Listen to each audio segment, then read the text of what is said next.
What is going down, everybody? Welcome back to another Am I Still on the Air? And tonight, man, we about to do something fresh, something friggity fresh that we've never done before. It is going to be a little crazy, but we're going to make it happen for y'all because you've noticed in the last couple of weeks, there's been a couple movies that have come out, and a lot of people have been like, where them spoiler reviews at, son? Well, once again, life gets in the way, and we try to make it work, and this is when we're going to make it work. And to make it a special time for all y'all, we're going to squeeze it. We're going to squeeze it all into one episode, guys. This is a mega spoiler review. This is a mega spoiler review right here because we're going to talk not one, not two, but three movies, ladies and gentlemen. We're going to talk Across the Spider-Verse. We're going to talk Transformers Rise of the Beast, and we're going to talk The Flash. So we are catching up right now, and we're going to break down these three films in kind of more of a rapid fashion because obviously if you listen to the spoiler reviews before, we typically go almost about 2 hours on each movie. So this isn't going to be a 6-hour podcast, I promise you. So we're going to be a little bit more strategic tonight. We're going to watch the clock and we're going to try to move things along at a good pace here. But at the same time, having a really good conversation, kind of talking about these three films that are really big, man. They're all #1 movies that have come out over the last 3 weeks, and different levels of what people have liked and not liked, and just kind of curious to get everybody's views and touch points here tonight. So again, this is a spoiler review. My name is DONMEGA. This over here is the Peeps. Down here is the Frigginz. What's up, guys? Hey. Wow, there's a lot to get through, and we have a lot to get through. So much to get through. And it's just the beginning. It's going to be so much fun, though. Lots to talk about. I am excited. And all positive, right, Frigginz? We're not I don't have anything. Nothing. I never have anything negative to talk about. I don't know what you're saying. So positive. Rainbows and flowers only for That's friends. right. That's right. All fives all the time. Flash did have his helmet. All so done. For him to complain. Never overthinks anything. Never. No overthinking. No overthinking. The score he gives walking out that theater sticks for life. Never changes. Yeah, it never changes. Never, ever. So yeah, guys, if you are watching live on YouTube, thank you so much for joining us here live. If you're listening to the audio podcast after the fact, thank you for listening. But if you're listening to the audio version, yes, this was done on video, so you can go to our YouTube channel and you can click the link. You can watch the video version or you can listen to the audio version. Either way, we try to make it work for you guys. So again, welcome to the show. Typically, like I said, we break down one particular movie and we spend time going over what we liked, what we didn't like, our overall thoughts, and everything kind of in between. Tonight, we're going to mix it up a little bit and we're going to go movie by movie and we're going to dedicate, half hour, 40 minutes or so kind of to each one, depending on how conversation goes. And we'll move along from movie to movie. So we are going to start back at Spider-Verse because, of course, we're going to go kind of in sequential order.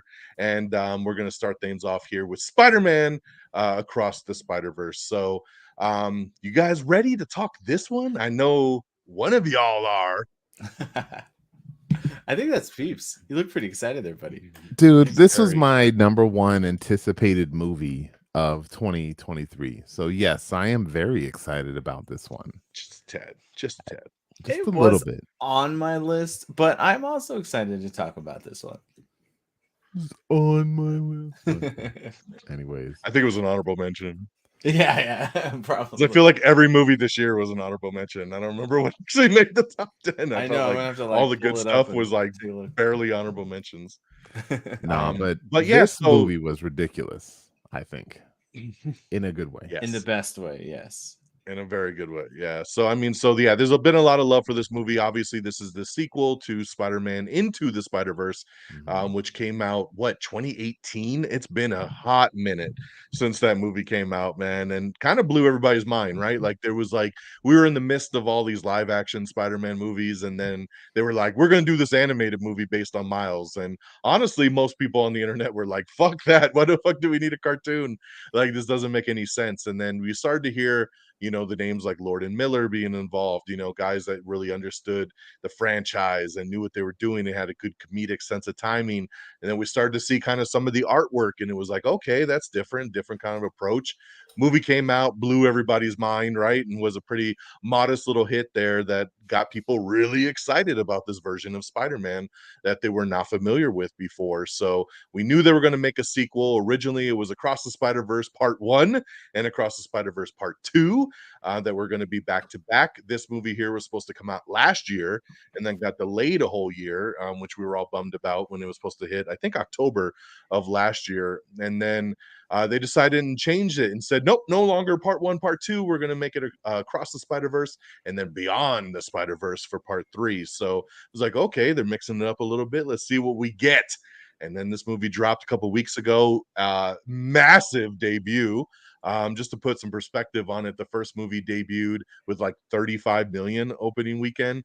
Wow. Very, very low opening, just kind of typical animated opening, 35 mil. This movie was coming out. They were like, you know what? We think it's going to hit 70. And it was like, okay, yeah, 70 to 80 range. It would be really good. And it made 120 million opening weekend, which was phenomenal. I mean, a movie going from a $35 million opening to 120, which was insane. I haven't seen predictions blown out the water by that much. Typically, predictions are within 5 to 10 mil if they're lucky. And this was a lot. This was a big difference. Especially but again, since it's like an animated film with like $100 million budget. Right, exactly. Yep.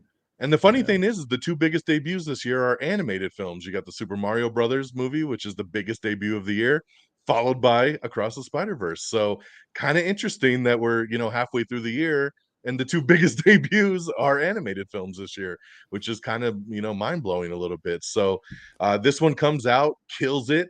Was getting like a 96% on Rotten Tomatoes, like a 98%, fan rating, an A, like I think an A+ or a cinema score. I mean, I haven't seen anybody be like, this movie sucks or this is a piece of shit. Like as much as, especially film Twitter is at attacking movies. Yeah.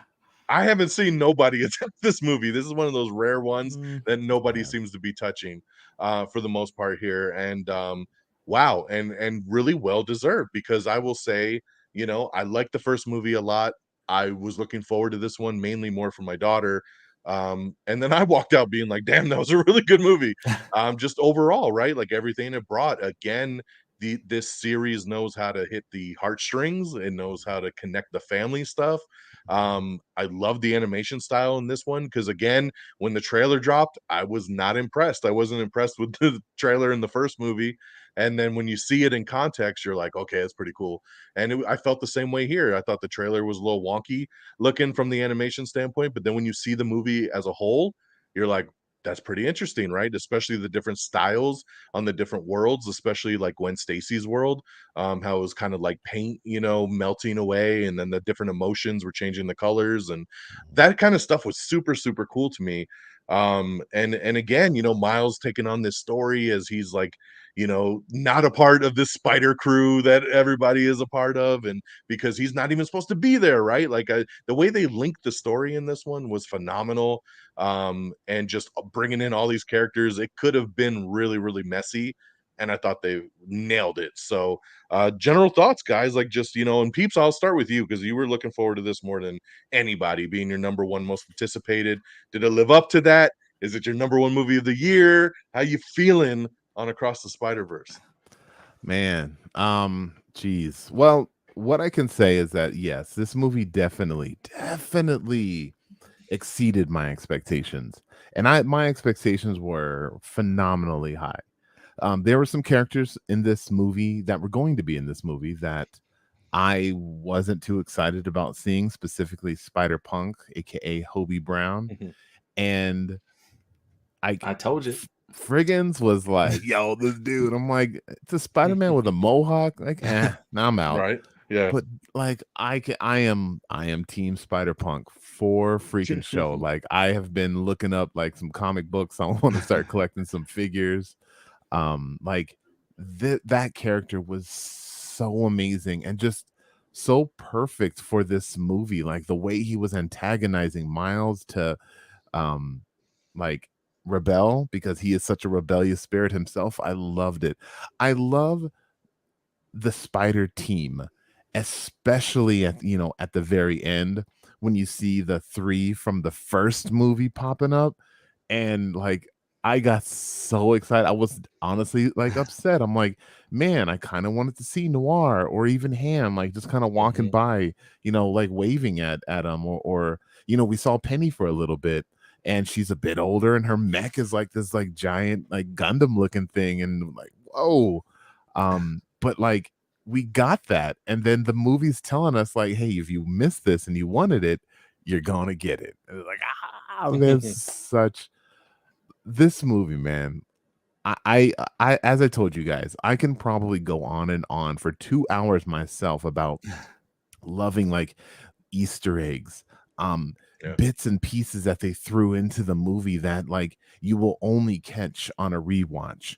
And there's some little scenes even from the first movie that Frigginz and I always reference. Like we're always talking about Bagel, getting hit with Bagel, and they threw that in as like a major plot point into this freaking movie. What? Bits and pieces like the spider glitching from the very first movie. It's like the way that the first movie is and this movie, they mesh so well together. It doesn't feel like an afterthought or something forced. Like this is a sequel that the first movie was amazing by itself. It could have been done, and then we would have all, I think, like, been very happy with it. Yeah. But the way that this movie connects with the first one, it's like, oh yeah, of course, definitely we need this second movie.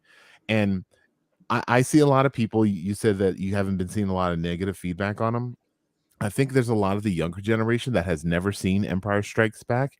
And I'm not even joking, but they are literally upset and booing and angry at the movie theater by the way that the movie ended. And, they felt, cheated, and they wanted their money back. And I'm not even going to say I get it or I understand, because I personally haven't watched the first movie. This got me excited for what's to come, because I don't want a 30-minute final act. I want another like 2.5-2 hour movie of everything else that they have for us. Gosh, like I don't know what his I can't remember his name, but Spider-Man India, a character I didn't even know was in this game, but just loved the way that he looks, and such a great improvement from the way he looks in the comics.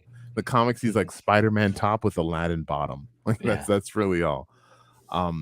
Yeah, man, just music, characters, animation, even characters like Hobie bringing his animation into the real world, and how he's always changing. Humor, like I'm just cracking up super hard at this movie.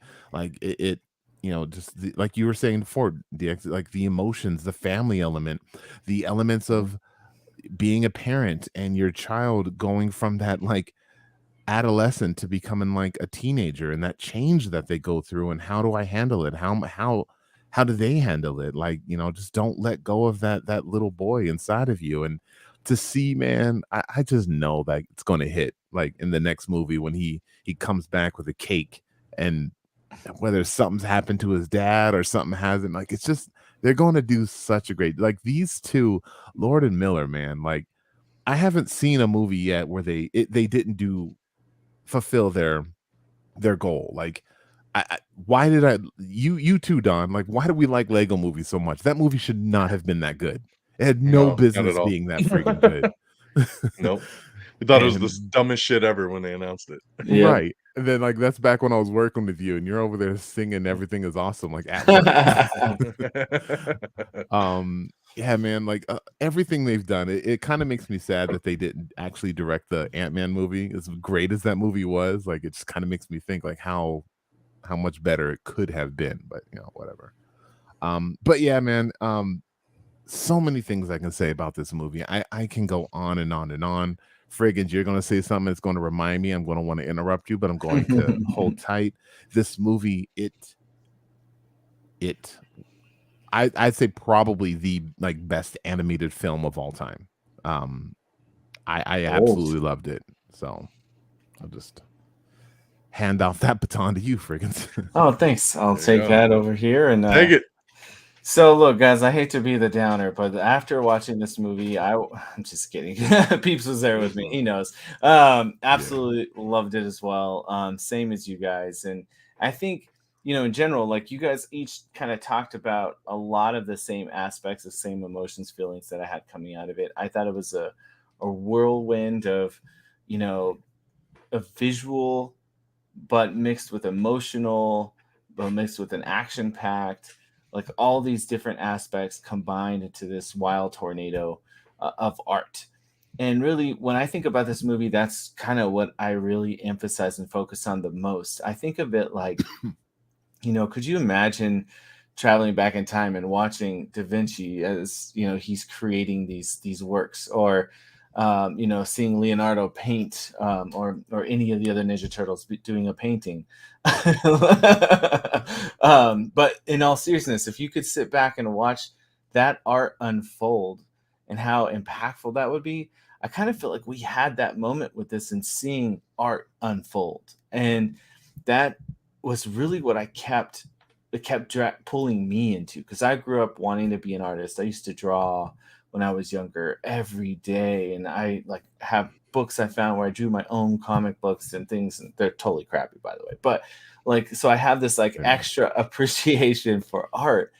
And what was wonderful is these directors have taken the time to like go back and look at books and try and mimic or match a lot of the artistic styles. You can see it in the comedy aspects of Ben Reilly, right, with the sketchy lines and the muscles, which was completely prevalent in that era of comics that it came into.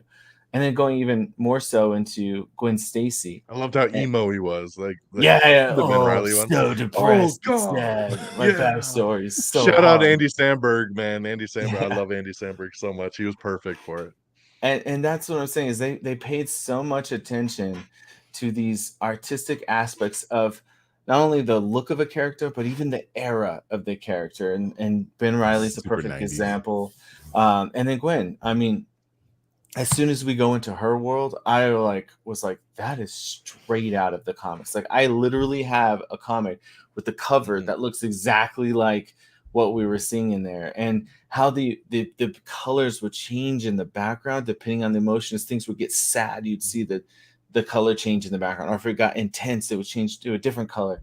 And that was my biggest takeaway from this whole process, is the way that you can utilize art to give us these emotional responses and that's so beautiful, because like these are coming from comics, and you Frigginz know that from artist to artist, each comic like is different. It's got a different feel, it's got a different like background and just art altogether. And you mentioned Da Vinci, and I'm sure you did that on purpose, because there's a bit of Da Vinci art in this as well. And like to see them add that element of just multiple artists kind of coming together all on the same character, like it's super meta, even when they're talking about canon events. Like, how meta can you be? The term canon, is really cool that they use that term as the defining factors of the canon of each story. And that's a term we use in comic books all the time. And I found that to be enjoyable. So they're paying attention to these crazy minute details that it was just wonderful. It adds to the whole experience and really gives a greater appreciation for what you're watching. Just to kind of talk about what you guys mentioned earlier, I literally have only heard one person say anything bad about this movie, but that person says bad stuff about everything. So I took that one with a grain of salt, but like everyone seems to at least appreciate. I know people that aren't moviegoers, that don't really go to the movies, that went to the movie to see this one. So there's a lot of respect being shown there. People are really taking in these general terms. So you make 120 mil. That's right. It was that word of mouth that weekend. Just everybody talking about it and saying go see it. Took it there. And me going back multiple times. Yeah. So Don, I'm curious, with someone who isn't as familiar with the comic books as maybe myself or Peeps, and because there's a lot of like small cameos here and there where you could see something in the background that was. And I know you're relatively familiar. I'm sure you recognize a ton of stuff that was in there. But would you say that like those kinds of things like added to the experience for you, and or was it just another cool thing that you're seeing? I think it added to the experience. I mean, like even from the trailer when they're in that kind of hub, and they're seeing all the different people. I mean, I get a kick out of this stuff. I mean, I love Easter eggs. I love when stuff like that happens in the live action movies. So that's always cool, right? I think too, what was really cool is I'm very big on like the Spider-Man game that came out a couple years ago. Ah, yes. And then the Miles game that came out, and you have the PS4 Spider-Man that's in there when they're talking about gaming, and he pops up and he's like, what's up? What are you guys talking about? And and just all the different, because when you're playing that game, like there's 50 different suits you can pick from, and so you notice a lot of the suits and you're like, oh, there's that one suit and there's that, and I was a big fan of Spider-Man 2099, so seeing him get to be, like I was super stoked in the first movie when that was the post-credit scene, and it was like they're going to bring 2099 in, so like getting to have that with Oscar Isaac coming back was super, super cool. Yeah. Yeah, I mean, so many little Easter eggs. I mean, like this is going to be a movie that when it hits digital is going to be studied very hard, frame by Yeah. frame, because there's so much that we did not see or went by in the background too fast, and then of course there's a lot of other stuff too. Like I never would have expected a horse with a Spider-Man mask on, like Yeah. stuff like that I'm just like, what the hell, but it's still funny, right? Because in every universe there's a Spider-Man. So yeah, I dig stuff like that. I want to ask you guys like what you thought of the overall story, like like that you have this premise, and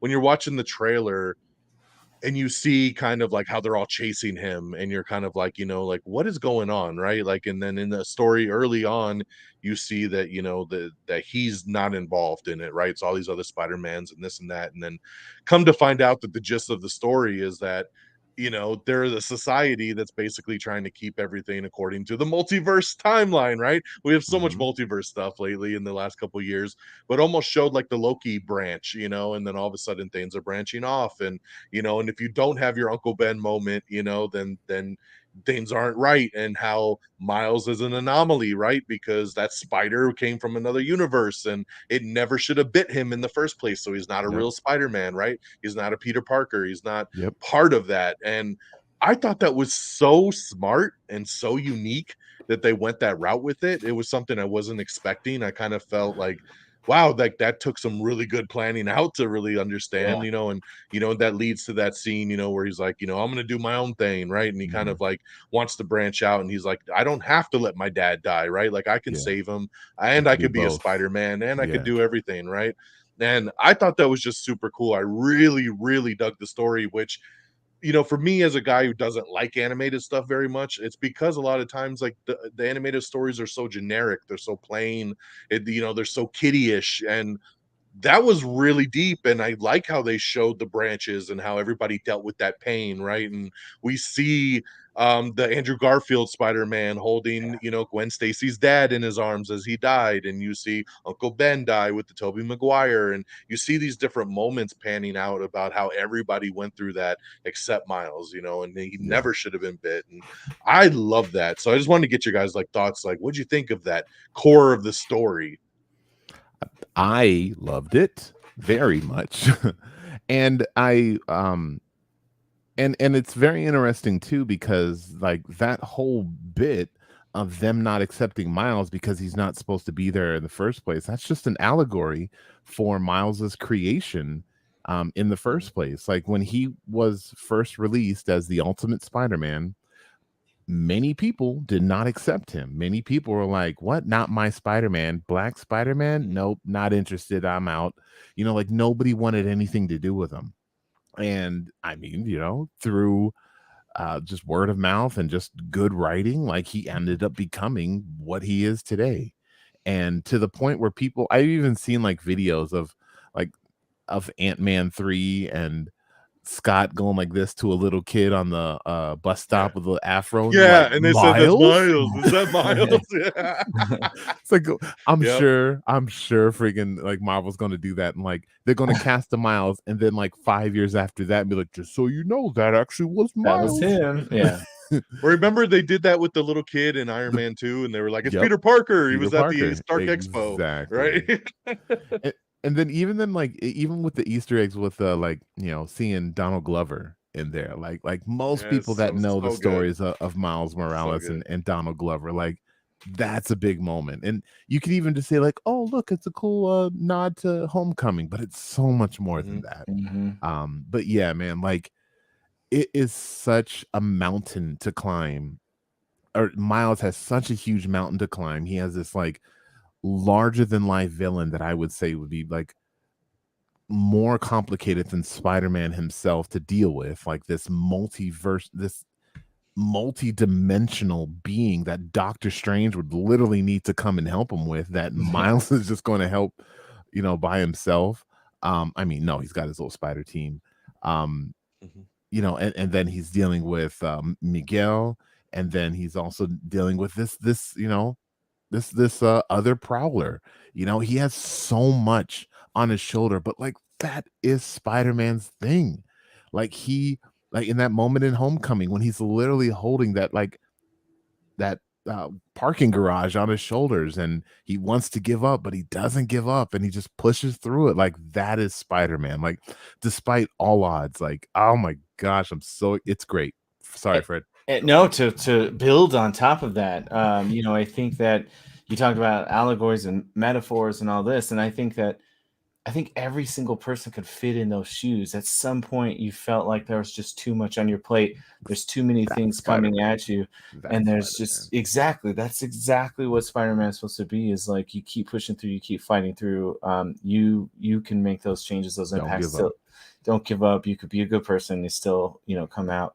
And I think that's the beauty of Spider-Man in general, but specifically here in these stories, they find a way to really hit that home and make you feel it, make you see it in a different way.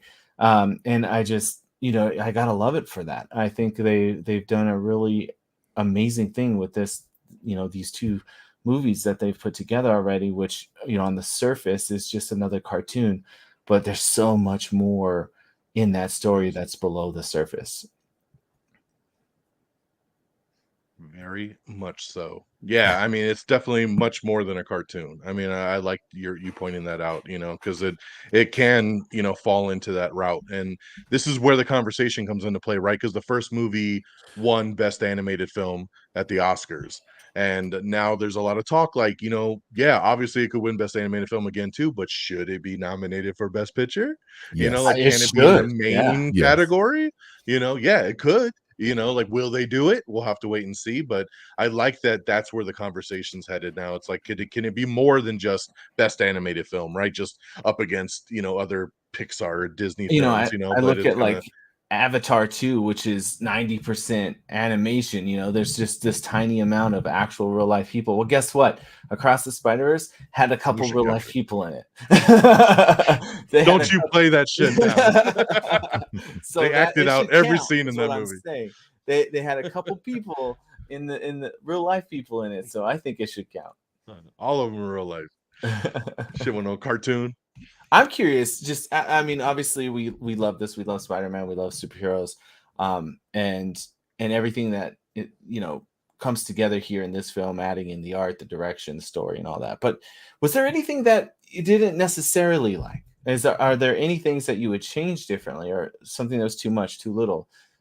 I want to throw it out. I'm a little curious of that because I know how much we all love this. But is there anything we would want different? I just didn't like the cliffhanger ending. I'll be honest. Like, I felt like, on one hand, like, I know we kind of talked about this briefly in our chat, but like, you kind of expected it because it was originally a part 1 and part 2, and it's like, okay, like obviously it's leading in. But when they changed the titles, I felt like we get a more like this movie and then this movie, right? Whereas Mhm. like it just kind of ends and is like to be continued. And I'll never ever forget my daughter being like, "Oh, come on, man," when that shit came on the screen, which I just thought was hilarious. That's really She funny. was so mad, you know, because she loved the movie and she was just like, "I can't believe they did that to us." You know, so and just because we had literally just done that a couple weeks ago with Fast X, right? Like Right. we get to the end and then it's like, it's over, right? So you know, the good thing is that we're getting this third one within the next year. You know, this movie, the Beyond the Spider-Verse, is supposed to come out in March. So if things don't delay and everything stays on track, we'll be getting this movie in a nice time frame to pick up and finish the story, which I don't mind. You know, it reminds me of when I saw, you know, Matrix Reloaded, I right? was thinking Remember the that same ended thing. on I a, was thinking the you same know, it was thing. like always takes me back to that. And then we gotta get ready for Revelation, you know, and so Yeah. so you know it's a little bit of a bummer because I expected more of a wrapped up storyline for the first one, but I don't I mean that's nitpicking, you know. I mean it's not like it made the movie any worse by doing that, but it was just if I had to pick something that kind of bugged me, it was just that it was a to be continued kind of ending, you know. um yeah, that's the main one that stands out for me, but nothing else really. I think it nailed everything else. I'm trying, man. I'm really trying. You know, I'm nitpick Nancy, and Yeah. I guess I would have liked to have seen maybe Miles handle a villain from his universe to just kind of show that, you know, like he's got that under control, and Mm. maybe even understand a little bit more like why is it that no other superheroes exist in any of these Spider-Man like worlds. It Mm. seems like Yeah. it seems like if you're dealing with a multiversal entity such as like this spot, like Except for you would want to 10,999. Yeah. There was a Doctor Strange there was a mention. Doctor Strange, yeah, Who is but Doctor like Strange? That's yep, right. Well, yeah, there's other Blue Panther. 2099 characters as well. You know, they could have referenced some of those, but obviously we know that that has to do with contracts and rights and all that crap. But Sure. so for me, I think, you know, the reason I wanted to bring that up is because I think it's hard to find a film where we really don't have anything that one of us, especially in this group, can pinpoint it. That's true. Even for me, like This the shit needs. only thing that I caught myself in the middle of the or in the kind of early in the movie was when he was first fighting the Spot character. I felt like that was a joke that went a little too long, and but then like how everything comes back and the explanation, and then how he becomes a bigger deal. Like then I'm like, okay, I get why that was in there. So even that, what I thought might be a nitpick, kind of goes away. And the cliffhanger thing, like obviously the reason that bothers us is because it's so good. We wanted to see it finish out. And I think that says a good thing about your movie. If your biggest complaint from fans is they're pissed off that you cut it short, that means they wanted to keep watching. This movie could have been a 6-hour movie and people probably would have been fine with it, you know? Yeah, I mean, that's awesome. I mean, it's pretty rare that we find something that there's very few things, if any, to nitpick about. Made me think, you know, one thing I will kind of nitpick on as well. Now that I'm thinking about it, when I'm remembering coming out of it, I think it did run too long. You were just talking about watching it for 6 hours. This movie's almost 2.5 hours long. I Right. think from the kid aspect, it's long. I saw a lot of families having to get up and take their kids out, and it just a normal kid movie is kept around 90 minutes, 2 hours tops, right? And Right. it's like we just kind of had Little Mermaid, the live action one was almost 2.5 hours long. That was a long stretch. I felt it in that movie. And then here too, not that I felt it as much, but I felt like it just kind of kept going and going and going. And I feel like if you're gonna have a two-part movie that ends on this cliffhanger, they probably could have trimmed out a little bit, Sure. just to kind of, you know, to get to that kind of crucial point and then go. So I think it just ran too much on the long side. I think it could have went over 2 hours a little bit, but I think it was like 220, 225. And like that's long for an animated film, just at least from a kid perspective. Like I said, it didn't bother me too much, but you know, my daughter was like, I gotta go to the bathroom, and like things started, you know, like towards the end there Gotcha. was like, hold on, I think it's almost over. Can Like, you wait? you know, and it's like we typically don't gotta worry about that shit, but like, you know, it just I felt like they pushed it just a tad too long. But again, from a nitpick kind of standpoint, so Now, I'm didn't also change the curious, storyline. favorite new Spider-Man, and is there one you wanted to? I mean, like for me, Ooh. obviously Spider-Punk favorite. The one I was looking forward to the most was Ben Riley because I really Yeah, liked of him course. growing up as a kid. Um, as far as like one I was looking forward to, I wanted to see the black costume Spider-Man. I think that would have been cool. I'm sure they're Symbiote? probably yeah, but not Venom, but when Spider-Man is Right. wearing the black costume, yeah, the symbiote costume.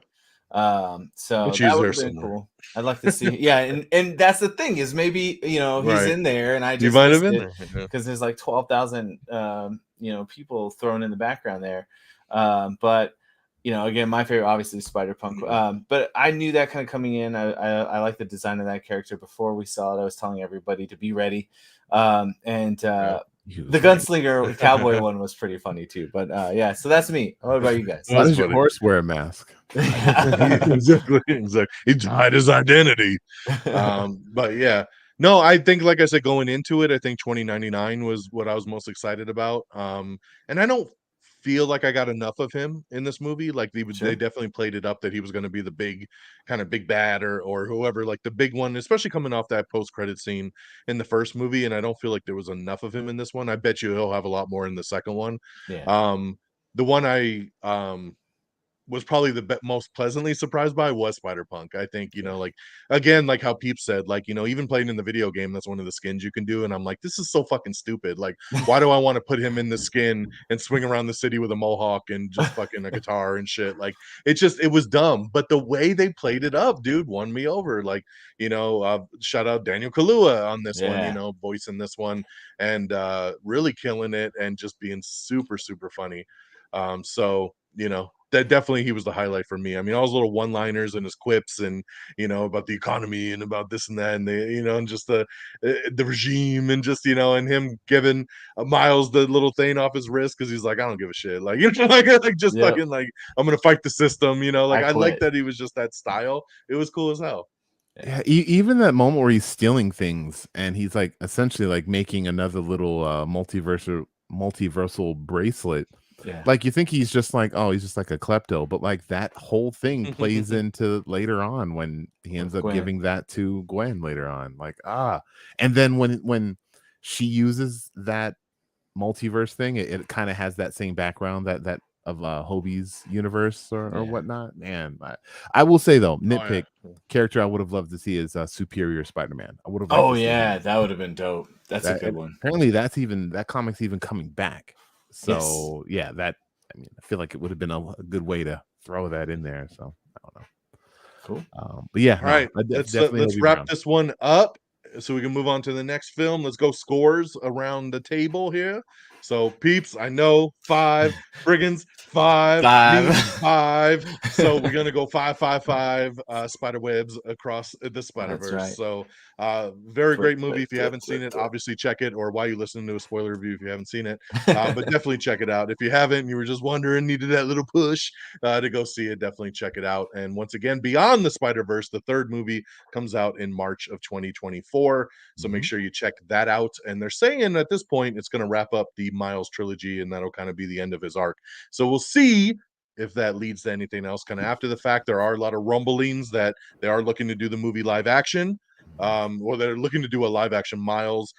That could be really interesting, especially if why not? Why can't he be the Spider-Man of the Sonyverse that they keep bringing all these villains into that have no Spider-Man? It could be Miles, right? Leave Peter Parker over in the MCU and let's do this over here, And I know the guy that does Miles' voice, he really wants to play him in live action as well too. He's kind of like every review I watched with him, he was like, I will put my whole being into this role, like give it to me. Yep. Yeah, dude, he's like I'll work out, I'll put in the work, like I was born to do this. So I think it'd be really cool to give the guy a chance, especially with what he's brought to the animated version, to see him in live action. I think it'd be really, really cool. So looking forward to that.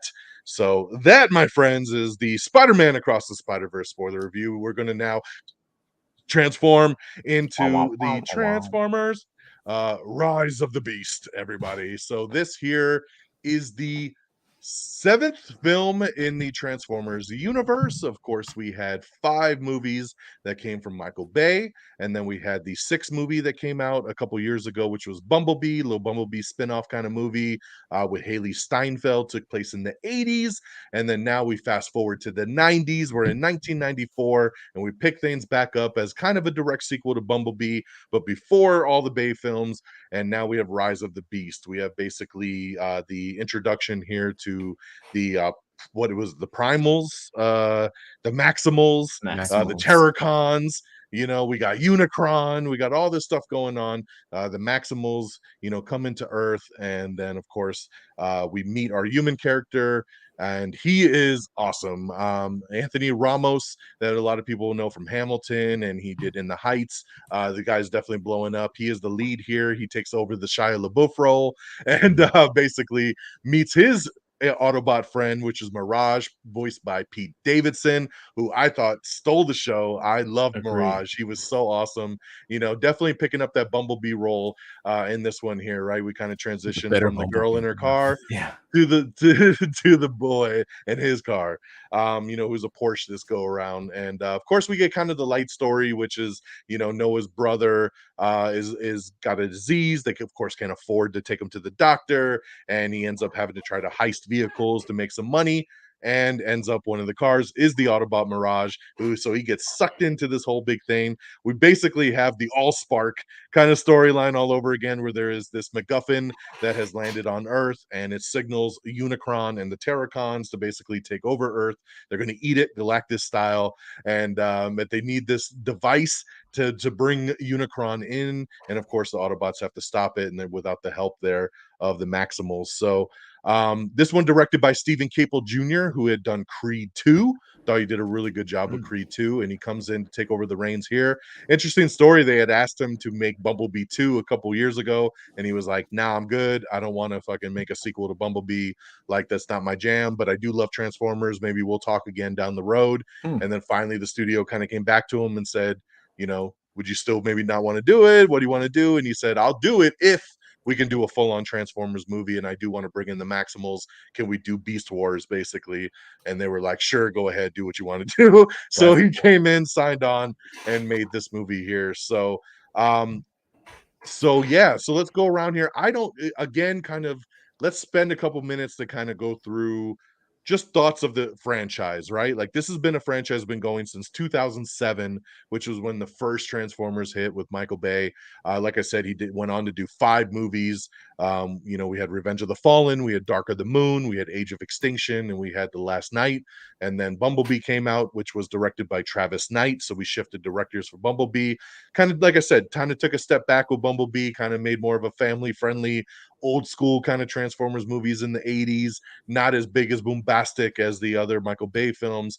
And a lot of people love that, right? A lot of people, the Bumblebee is the best one, and really kind of brought in a new kind of group of fans. But then to move into this and kind of jump 10 years or so and kind of, change up the cast again, right? No Haley Steinfeld, we're kind of going in a different direction, but it's still a sequel. And then kind of, where we leave off at the end of this movie. But what's your guys' journey through the Transformers films? What's your highs, your lows? Kind of like, have you ever truly cared? Were the ones that stood out, things that you hated? Just everything, kind of to put it out where your expectation was going in to Rise of the Beast. So, Frigginz, I'll start with you on this one. Sweet. I love Transformers as a kid. Had some of the toys. I was more of a G.I. Joe fan myself, but nice little optimist you got there. So, but big into the Transformers. Yes, Frigginz. I remember like just absolutely loving the Transformers movie, the animated one, the first one that came out. And then when they finally came out with the live action Transformers, I thought it was one of the coolest things I've ever seen. It was like in my top favorite movies for a long time. Absolutely loved Bumblebee fighting Barricade, with Barricade being that cool Mustang that looked like a police officer car. Are you ladies man 267? Are you ladies man 267?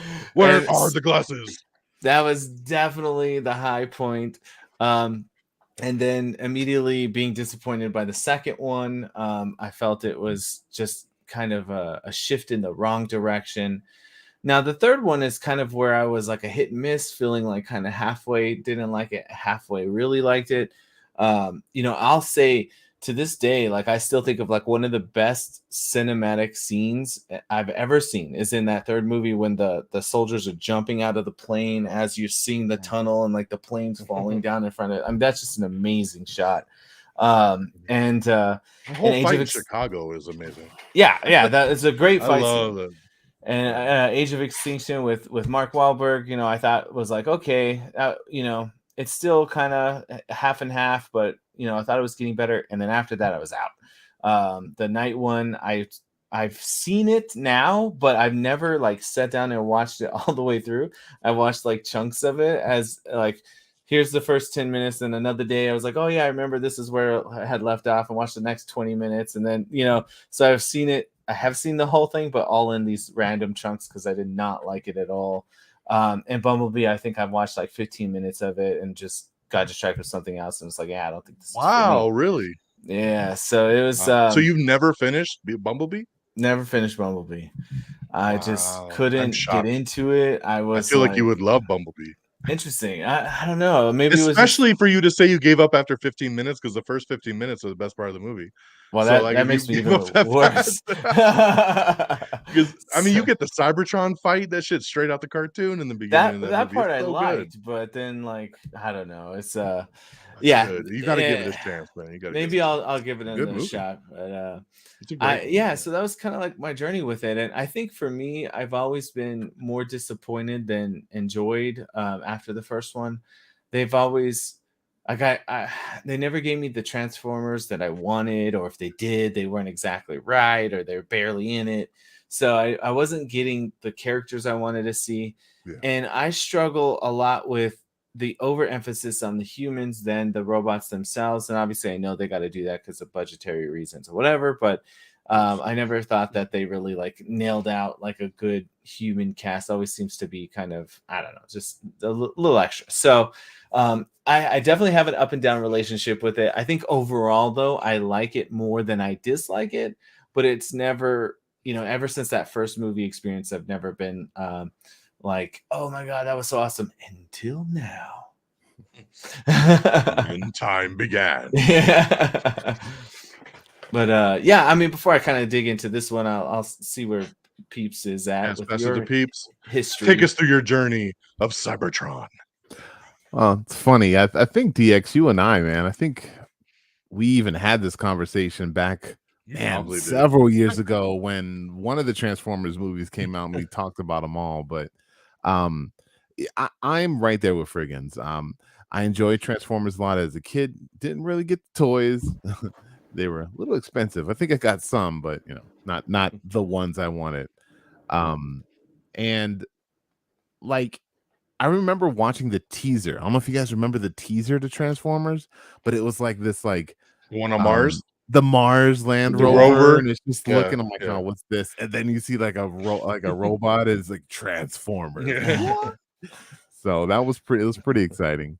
And then to watch the first movie, like when that movie starts and blackout, and then does that little EMP and it blows up all the like. I got chills in that scene. And from then, man, that movie, man, I liked it a lot. Let's just say that. As the movie's going on and everything, they were a little like jazz. I'm like, what a useless, pointless character. But the first you want a piece of me? I'll take two. I'll take two. I remember watching it knowing that it had its flaws, but like it was such a great movie. I had such a good time, still do to this day. Love it, love it, love it, love it. Like Frigginz, then the second one came out. I found myself being extremely excited about it, especially with Megatron coming back. Constructicons. Right. And then seeing all that and like, wow, all this cool stuff is going to happen. But again, and I think there's even like a scene in that one that was like filmed in Tucson, Arizona. I'm like, oh wow. Yeah. And that one, it's the museum in Washington, D.C. with all those mountains. Yeah. that movie, it went a little bit too far. Like they were like teleporting all over the place. I guess we're in a Yes. sci-fi world of robots, so it's fine. I just didn't know they Right. could be like, hey, let's go here. Whoop, and they Mhm. just teleported. All right, it's fine. A lot of issues with that one. I could have fixed that movie. I could have fixed it I very could've well, fixed it. but whatever. Third movie, oh my gosh, that was the one with Leonard Nimoy, right? That Yeah. one started getting me very upset, especially with those two racially Yeah. inappropriate. No, that was in 2. Those No, guys were in 2. that's right. That's right. That was in two. Yeah, the two racist guys. Yeah, they were Oh in my 2. gosh, yeah. Well, reason why I didn't like two, but yeah. Third one, I don't remember third one. I Had remember the I guess- caterpillar that was going through the building. Yes, Yeah. that was dope. I remember So I good. remember the trailer for It's the that Battle one. of Chicago, man. That shit was so Yeah. badass. The trailer got me super excited for that one, and yes, and then Shockwave? Shockwave, yeah, I don't know. Soundwave. Soundwave. That's right. No, the main Yeah, bad guy. Soundwave. He had the single eye. I think it was. Yeah, like that was Shockwave. Shock Soundwave. something. Yeah, I don't know. No, Soundwave. The one that had the cassette tape. We popped Nope, out. nope. Not what I'm him? talking about. No, the Nah. guy riding the worm. Yeah, The one that rode the river says, I think it was Shock something. yeah. Anywho, he was dope. And yeah, so I like that one. A lot of issues with it, like Starscream getting taken out by Sam. Like, shut up, it's stupid. A lot of frustrating things about that one. And then then the Mark Wahlbergs, it just goes so far in a different direction. Like it's kind of a reboot, but it's not a reboot, but everything is still canonical.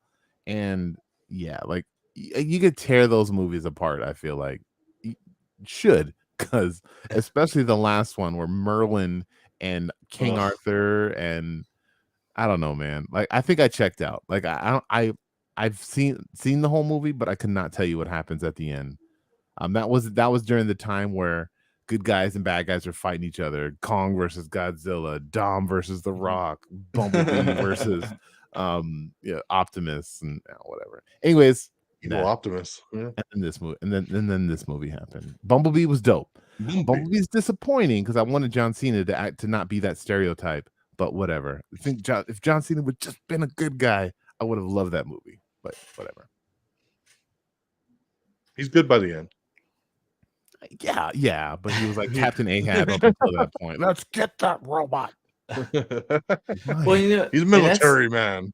That's the thing about Bumblebee. I think you mentioned earlier, Don, with the introduction of Mirage. He takes it over, because the downfall of Bumblebee is the fact that he can't talk, and they stick to that radio voice changing to different things. And he becomes I feel like a cute giant gizmo, I think. Yeah, but it's cute. Yeah, and that 'cause works he in can the communicate through the first radio. movie, but he literally got his voice fixed by the end. Like, let him just have a No, he didn't. voice. No, the story said it didn't work after that. Like, Oh, God. Yeah, It was he only- he never had the voice working. He got yeah. it fixed in one of them. I remember. he did. No, they always tried. They were like, Permission we to stay can't with the figure it out. Permission and to stay with the boy. I think that's one of those things where it's like the long joke that went too far. Like, but at the same his time, voice though at the beginning of Bumblebee, before it got fucked up. well, see, they should just let it be fixed. But like the cool thing though is I didn't realize like how much he really like kind of meant to me until this one. Like when he gets stabbed, and I'm just like, oh shit. I saw that in the trailer, and I'm like, they're not going to do that. They're not doing that. That's a fake thing. But then his comeback, like when he's in the plane and does the Captain America. Don't jump call out it a comeback. Don't call it a comeback. Oh man, it was dope. I got so excited. So like, even though I was really liking Mirage more, it reminded me of like how much I like Bumblebee too, and it like got me all like Bumblebee is emotional. awesome. He really is. It's It was funny when I badass. was showing my daughter Bumblebee, and when he does have his voice in the beginning, my daughter's like, "He's a boy? I thought Bumblebee was a girl this whole time." Like, she was so mad. She was so mad that he was a dude. She was like, "Oh man." I'm like, "That's his real voice." She's like, "Oh, I thought it was a girl." Dang. Oh, that's sad. RC was cool. I loved RC's Yeah, she design. liked Like, RC, they yeah. nailed her. She's really cool. Yeah, they nailed the designs in this new one, man. They were very like right out the cartoon, so I thought it was great. And that's the thing. I want those designs if they go into the future, like the 90s. Like they use the best looking Porsche. They had the truck that looked just like the Optimus original truck, way cooler than the like new modernized, bigger trucks that they had with the stupid fucking flamethrowers on them or flames on them or whatever. Like, I really appreciated the like classic Optimus look in this movie, and that's really what made it sing for me.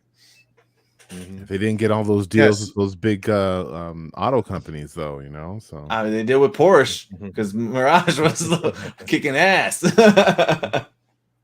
Well, yeah.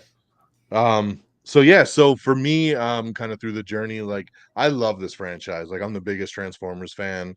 Obviously grew up on it, love the cartoon movie. And then the 2007 original Michael Bay is one of my all-time favorite films. When people are like, what's your top 10, top 5? That movie's up there. It's in that category. Love that first movie.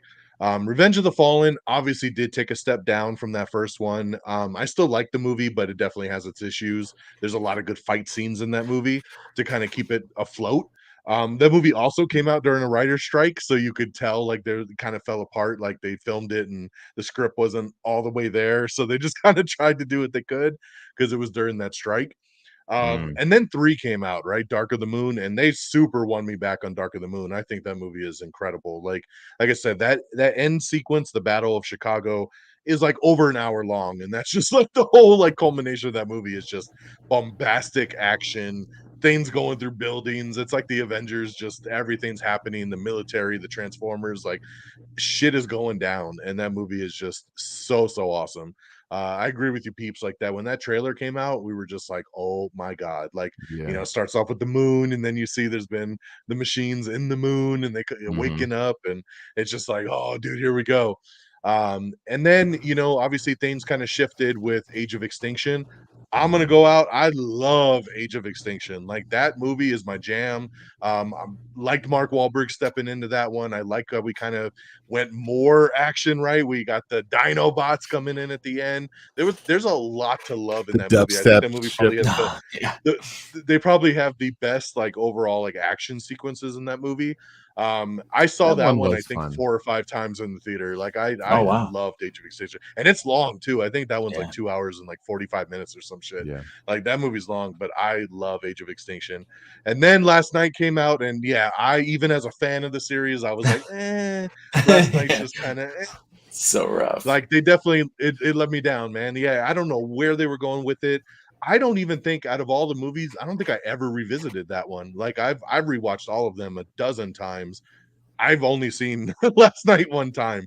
So I'm actually kind of curious to go back and watch it again, just because I'm so like, I don't even remember what the fuck happened. I remember, Optimus went to space at the end of Age of Extinction. Then he meets his maker, and she makes him bad. And then he fights Bumblebee, and it's just all over the place. And then Unicron's there, and he's trying to come in at the end. And it's just, but Merlin, and then they've been there forever, and they fought the Nazis, and it was so much going on in the Last Night, dude.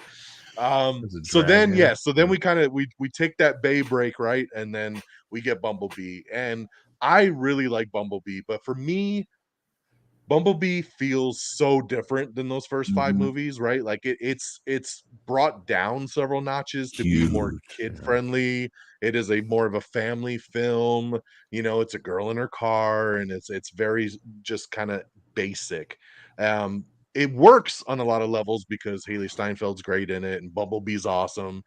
John Cena, and you get some other, there's some stuff there that really works, and it does have good heart, and it's a good family film. Like, it hits all the notes. But at the end of the day, I was like missing the big action of the Bay films, and I kind of wanted more, right? Like, and that's why I like this movie a lot, because I feel like this movie is the perfect kind of blend of giving me more of that Bumblebee stuff, but then turning it up a couple notches to not quite go so Baytastic, but get kind of there. Like, he lands kind of in a sweet spot where you get like the best of both worlds with this film, right? You get better humans. They don't overdo it. You do get a lot of Autobots. The action sequences are great. You can really follow the designs of them, whereas like in the Bay films, that was always a critique, was that they were all kind of so mechanical and kind of bland, especially the Decepticons. You didn't know who the fuck was who, right? Like, it was just kind of a lot of metal clashing and fighting in the sky, and you're like, who is that? And you don't really get a grasp of who the characters are. Whereas in this one, you're like, that's Optimus, that's Bumblebee, that's Mirage, that's RC, that's Wheeljack. You know, like you can see them all. You know, that's Optimus Primal. That's, you know, like everybody kind of fits a good role there. And even the three Terrorcons, they reminded me a lot of like Superman 2. That was like Zod and his like big dude and his girl, right? Like from like that was the three Kryptonians coming to Earth and wrecking shop. And I like you could tell that had to have been the inspiration because it's so played in. The girl was super badass. She was like, I'm coming. Like and just this movie, like I thought they killed it in this film, man. I had such a blast with this movie. Like I said, again, you had the heart, you had the family stuff, you had but it was super funny. You know, I didn't know how I'd feel about Pete Davidson being a voice. I'm like, is he going to take away from it too much? You know, I like Pete, but sometimes it could be too much and it could be distracting. And he was the perfect voice for this, man. I was laughing my ass off at this film, you know, and my daughter was laughing. She was like, this movie's so funny. And like, it just made it so enjoyable. And just the battle scene at the end's incredible, even though it is kind of that beam from the sky and generic kind of big landscape battle that it's like, whoa, we just got a big empty field and everybody's fighting on it.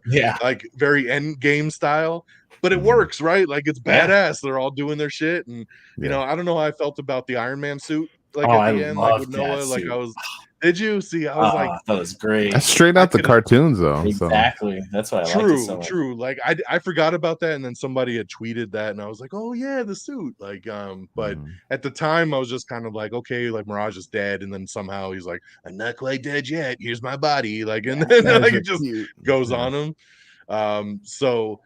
But yeah, the way it plays out, and then obviously, you know, I want to talk more about the kind of surprise at the end, separately. But yeah, man, I came out of this thing with a massive smile on my face, super, super happy.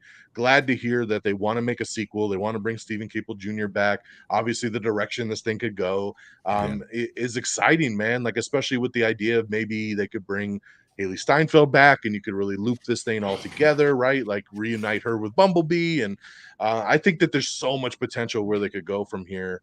Especially bringing in a new, like a more old school version of Megatron and Starscream. And I think that'd be really tight to see, right? So let's do it, man. So yeah, this movie, man, just super, super happy, like as a Transformers fan, coming out of this one. So back to you, Frigginz, kind of like going into this one, man. Like what'd you think? Highlights and feelings and vibes and all the in between. I didn't really see too many trailers of it. I saw pieces of trailers, so I kind of was avoiding most of it. And honestly, wasn't on my radar at all because I've dropped so down on the Transformers films, and I couldn't have been more happy, more surprised, more pleased with what we got. I love Anthony Ramos. He's one of my favorite. I'll call him a new actor, although he's been around for a little bit, but kind of new, I think, to the general public. I thought he was fantastic. I love the 90s setting.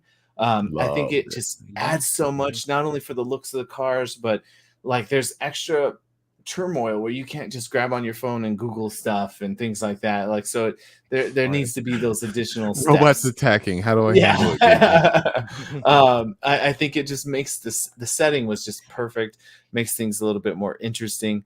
The voice cast blew me away. Like when Optimus Primal comes up, I was like, is that Ron Perlman? And I think what I mentioned earlier about some of my dislikes for the earlier ones was I wasn't getting characters that I really, really liked. Like I was dying to see Cup. I wanted to see Hot Rod. When they did bring Hot Rod, it was like barely anything at all. And so to see like someone cool like Mirage, to see Optimus Primal, Air Razor, Cheetor, Rhinox, even though those ones weren't in it that much, it was still awesome to finally get to see some of those characters. And I'm a huge, massive fan of Beast Wars. I think Beast Wars had a bigger hit for me on my like nerd development than original Transformers did even. Like I had all the Beast Wars toys. I didn't have the old school Transformers, and like Peeps said, it was a little too much for us back then. But when it came to the Beast Wars, I had a ton of those. So my only disappointment there was no Rat Trap. Rat Trap is super awesome. It would have been great, but hopefully maybe for a sequel. It's like the Bumblebee of that show. Yeah, he is the best, man. But anyway, he turns into a rat. That's not cool. Super cool. He's like Rocket with the big old gun. It's great. Oh man. So but you know, when I walked out of here, I walked out thinking, well, first off, like this was some amazing action scenes. Every time the action kicked in, I was just like, whoa, whoa, whoa. And I hadn't had that experience in Transformers in so long, so it really stood out. And even the human scenes were really, really great, in particular with Anthony Ramos. Although I could prop, you know, guys, I know me, but they could have cut out the Yeah. kid stuff entirely. Oh, dude, the heart of the movie. The Yeah, heart of the He movie. didn't so, need Just cut it out. it. He did. And you know, and here's the thing. I talked to a few other people that like have seen it, and they mentioned like that they really enjoyed seeing Dominique as Elena. And I feel like, you know, she did a good job. She was great in her role. Again, though, I feel like her character probably could have been cut out entirely from the movie, and they could have still accomplished the same thing.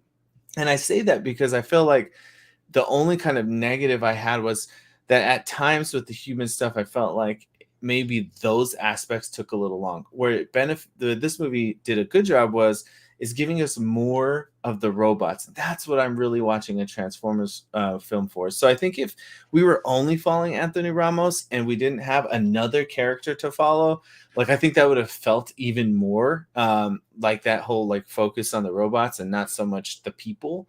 Although with her inclusion, she brought, you know, some interesting stuff to the table. She was a cool character. She did a great job in her role. I just feel like if we take that out, it trims it down a little bit, and you get to still maintain that focus. So when I left, though, I was like, this is a 5-star movie. This might be my favorite movie of the year, apart from Spider-Man. Like, I don't know. This is really, really good. And the more I thought about it, I did have to bring it down a little bit for some of those things that after I thought about it. The more I overthought it for some reason.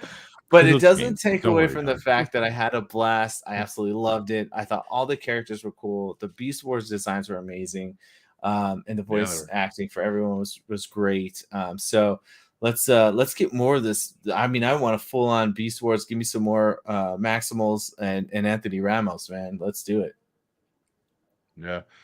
The Terracons I thought were super cool. You know, Scourge I thought was a good villain, voiced by Peter Dinklage of all people, Sounds who so I thought cool. did an Really? amazing job.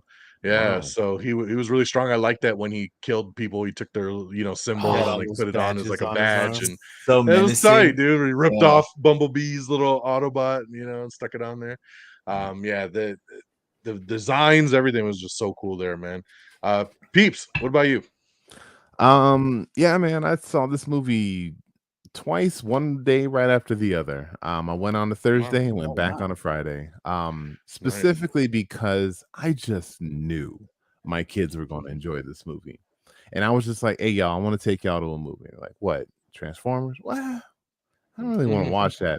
Trust me, y'all gonna dig it. And like it didn't disappoint. Like they loved this movie.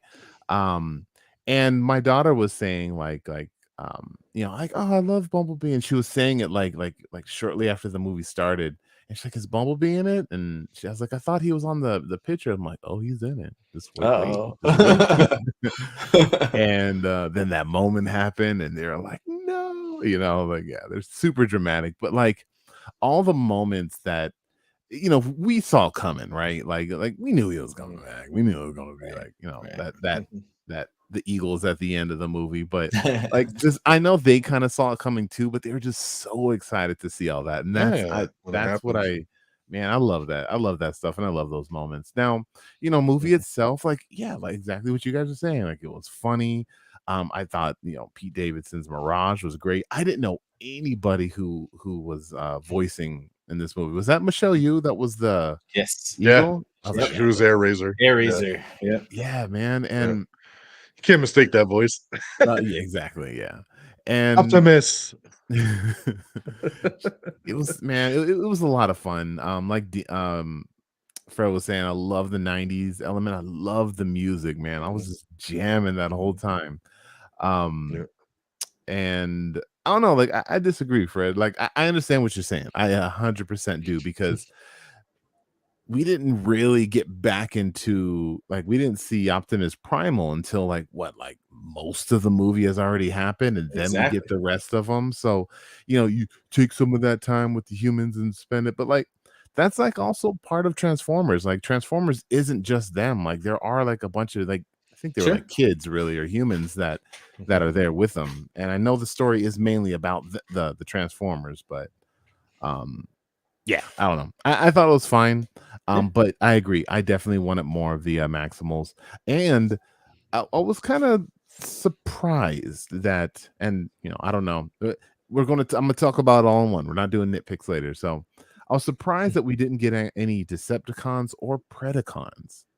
I thought we would have gotten something or some kind of like, the villain, the good guys are winning too much. It's like bringing the reinforcements, and you see that at one point maybe he had taken over what was the big planet thing's name? Unicron. Maybe Unicron had taken over some of the Predacons, and he's just kind of enslaved, because I think he said like their souls belong to him, so he enslaved them, and then once they defeat him at the end, their eyes will change colors, and then they're no longer a part of it. So I don't know, I just thought we would have seen some more villains.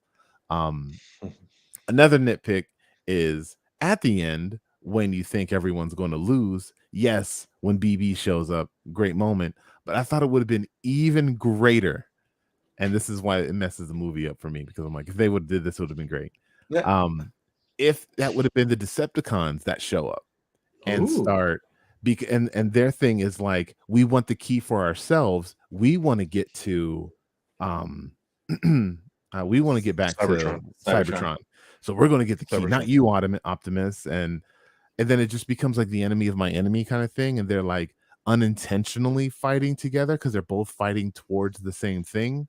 And then at the end of the movie, when it gets destroyed, they're like, oh, crap, man, we lost out. All right, until next time. Exactly. Super 80s, like, we'll get you. or maybe even like Scourge is about to kill Optimus, and then Megatron would be like, shoots him in the face, like, I'm the only one that can kill Optimus. He turns into the gun, and then Optimus uses him to yes, Fred. Save it for the sequel. So too much for this one. That man, that would have been great. But yeah, I thought Robo Mech Suit was great. It was honestly, I enjoyed this movie a lot more than I thought I would. We'll talk about rankings, or ratings, all that later, but like definitely my second favorite Transformers movie. Same. And it unfortunately that first one, it's hard to beat those feels, but like this movie was just really dope, and it was really surprising. That man, them just tumbling and fighting down a hill as the other cars is just like driving around. It's like, this is just so cool. It wasn't as big as a Michael Bay movie, but it's still like, that's why I think it was better. That's why I think it was better. And then I completely forgot about that after credits scene. Frigginz is like, he does that thing. He's super cocky nowadays. He's like, I know what's going to happen in this movie. This is going to be a thing. That's Sector 7 right there. That's Sector 7. Watch, he's going to flip the card. It's going to say Sector 7. Look, watch this. And he was wrong. I was so wrong. Wrong. I was so wrong. I will say, I thought the same. I thought the same thing, Frigginz. I thought the same thing. I was like, this is the beginning of Sector 7. We're just tying it all together. Pleasantly surprised. We'll talk about that in a second. What I loved about this one was the evolution of Optimus, right? Like, Optimus was a fucking dick. He was a dick in this movie. He was like, fuck the humans. I don't give a shit. I want to get back to my planet. Fuck them all. Completely different than and I was like, damn, dude. Yeah, but what I liked about it was, by the end of the movie, he's earned their respect, right? He learned from Optimus Primal. Right, well, that's what I mean. Yeah, and Optimus Primal really kind of laying the groundwork, right? They're more than meets the eye, these humans, and kind of gave him the speech, and which was funny because Optimus Prime was supposed to be his idol, right? He's like, I got my name from this guy, and look at this guy being a jackass, like just he's all rude, and like, we've lived around the humans my whole life, and they've been great, so I thought that was awesome. Yeah, I thought that was just so cool, and I like that slowly throughout the movie he opens up a little bit more and more, and then by the end of the movie he's the Optimus we know and love, right? So I thought that was a cool transition because we've never seen this version of Optimus before. He's jaded, right? And that was really, really cool to see. And then just going back to the humor, man, I just love the humor in this movie, man. I just it killed me so much when he meets the brother, and the brother's like, this is your robot? And he's like, no, he's just a friend from work. And he was like, a friend from work? You've been inside me. Side me. And I was like, Yes. oh my God. I laughed so loud and hard at that line. It was so funny, dude. And just all the little jabs, dude, that he just Don't does, ask. you know. Don't I ask mean, what part of my body that came from. Yeah, yeah, don't ask what part of my body that came from. Like, it just is so good. Peeps, like you said, like taking my daughter to see this one, because I took my daughter to see Bumblebee when it came out, but she Yeah. was so little, like she didn't even remember much of Bumblebee. So this is the first kind of, you're gonna remember this one. We're gonna go see this, Yeah. and she loved it. And I asked her the other night, like, out of all the movies we've seen this year, like, what's your favorite movie? And she said this one. She was like, Got it. Transformers is my favorite movie of the year. I can She see asked me that. last night, can we go see it again? She wants to That's go back to awesome. the theater, see it again. And I'm just like, oh, my heart, like, you know, like, I'm just like, that's so cool. Like, my daughter like loves this Transformers, right? Yeah. And then so we watched the 2007 Bay one the other night, because I was like, now you gotta see the rest of the story. So we started going through and kind of, you know, checking that out. So she's seeing the story and kind of like, oh, you know, so this one takes place after, and she's kind of putting it all together, you know, with the Bumblebee and kind of the time frames and stuff. But yeah, just seeing her love this one, and really just, you know, because she loved Spider-Verse. I mean, when we left that theater, she was like, that's my favorite movie of the year. I love that movie. And then when we saw Transformers, even above, you know, this, I asked her that after we saw Flash, you know, we had seen Guardians, like she's seen a lot of movies this year, and she went right to Transformers. So Yeah. That's cool. really, This really cool year, to see, man. you know. This year is incredible. Like, we were only Been a good year. halfway through this year. so You many know. moves. Oh man, I'm excited. First quarter was rough, but this second quarter has been just like blah blah blah What? blah blah. Megan was a great start. Oh my God. Cocaine barrel. Cocaine Bear for sure. All right, so we got to move on to Flash, but let's go around here. Oh, before we do that, let's we set it up. We were going to talk about this post credits, or before the post credits, because it's actually at the end of the movie. You see, he goes for his job interview. He's getting back to basics. The guy's asking him questions about the job, and he's like, you know, what about Peru? And he's like, what? I don't know about Peru. I've never been there before. And I never he's like, oh, mentioned you know, Peru. you're big friends, you know. And he's like, no, I don't know what you're talking about. And he's like, oh, good answer. You know, like, we want you to come work for us. And kind of long story short, he goes into, you know, we're going to take care of your brother. We're going to pay all his medical bills. You know, you save the world. We're going to help you out. And if you change your mind, here's my card. Let me know. And the door opens up, and you see all this stuff in the back. There were all this futuristic kind of tech. And same thing, like Frigginz said, I was like, dude, Sector 7, we're setting it up. Here we go. And he flips the card over, and it says G.I. Joe. And I'm like, holy shit. Like, there's not many things that surprise me anymore in movies that haven't been spoiled for me at some point. And this was not. Like, that was a pleasant surprise. My whole theater went woo when he flipped that card over. Like, it was got a big pop. Everybody was excited. And Yeah. what a cool setup, man. You know, and that's something that the director, Stephen Cable Jr., said he brought to Paramount. He said he brought the comic book when they crossed over, and he said, I want to work towards this. Like, what do you guys think? And finally got them to approve it, and was like, yo, let's do it. So The Hasbro what a Cinematic cool way to Universe. transition, right? I mean, dude, like, it makes sense, right? Like, you could go back to the Bay movies and be like, that's G.I. Joe with Josh Duhamel and all those guys, right? Like, Yeah. that's the G.I. Joes. Like everything we talked about, skydiving out in the third movie and everything that's happened, right? Like, this is the perfect franchise to have a military group work with the Autobots against the Decepticons and everybody else they got going on. Perfect setup, and exciting, because G.I. Joe on its own doesn't seem to move the needle too much. But you think we're gonna merge this with Transformers? Yeah, let's see what we got here. So, All we need to do is Frigginz, get what'd you think of cops. that reveal? Get I cops mean, What'd you into think it. of that? Cops, yeah. Yo, Joe, I'm all about this. I'm a huge G.I. Joe fan. Growing up, that was like my main jam as a kid. I had a billion G.I. Joe toys. I love it. And it fits in with the comic world. They already have had comics where G.I. Joe and Transformers mixed together. So this idea of, can you imagine seeing like a cool, badass military team like interacting with these vehicles, and like I could see them like launching a dude out? Like, can you imagine like Snake Eyes riding Snake a Eyes Mirage and like popping out of launching him Prime, out. He yeah. flips out with swords. I mean, just it's gonna be absolutely cool. I don't know if it'll be good, hopefully, but but it will be cool nonetheless. I'm really looking forward to this combination. It's something that I've seen them talk about. I've seen you report about people saying that they've wanted to do this in the past, but never thought it was something that would actually come out. You know, again, it's straight from the comics. It's gonna be, you know, something.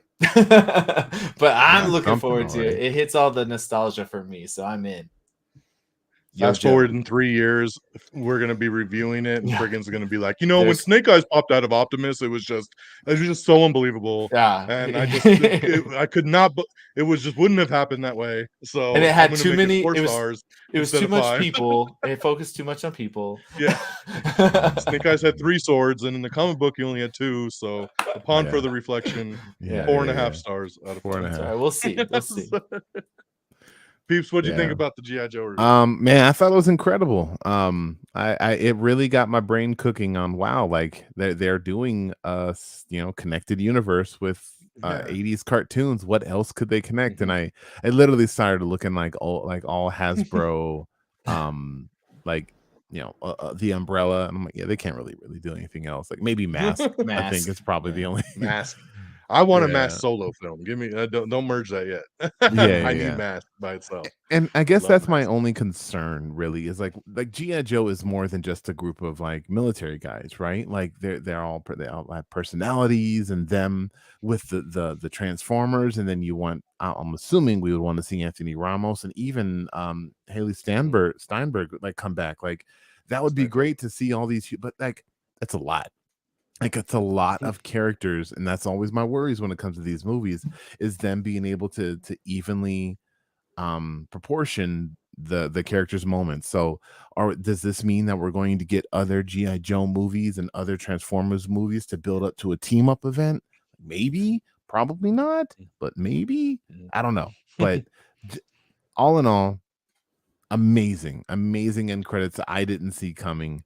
And I swear, like if they throw like He-Man into this, I'm gonna lose it. I'm gonna lose it. I know that's not Hasbro, but I'm gonna lose it. And then the one actual post-credit scene, Mirage comes back, he rebuilds him, so Mirage is back in action. So that was good to see that he's back. So all right, let's go around scores before we jump to our next film here. So I know Frigginz, you had to adjust upon further reflection. Just a little bit lower. I went 4.5 out of 5, giving it just a notch for some of the lengthy human pieces. But other than that, absolute blast. Still highly recommended. But 4.5. Yeah, I'm also sticking with that 4.5.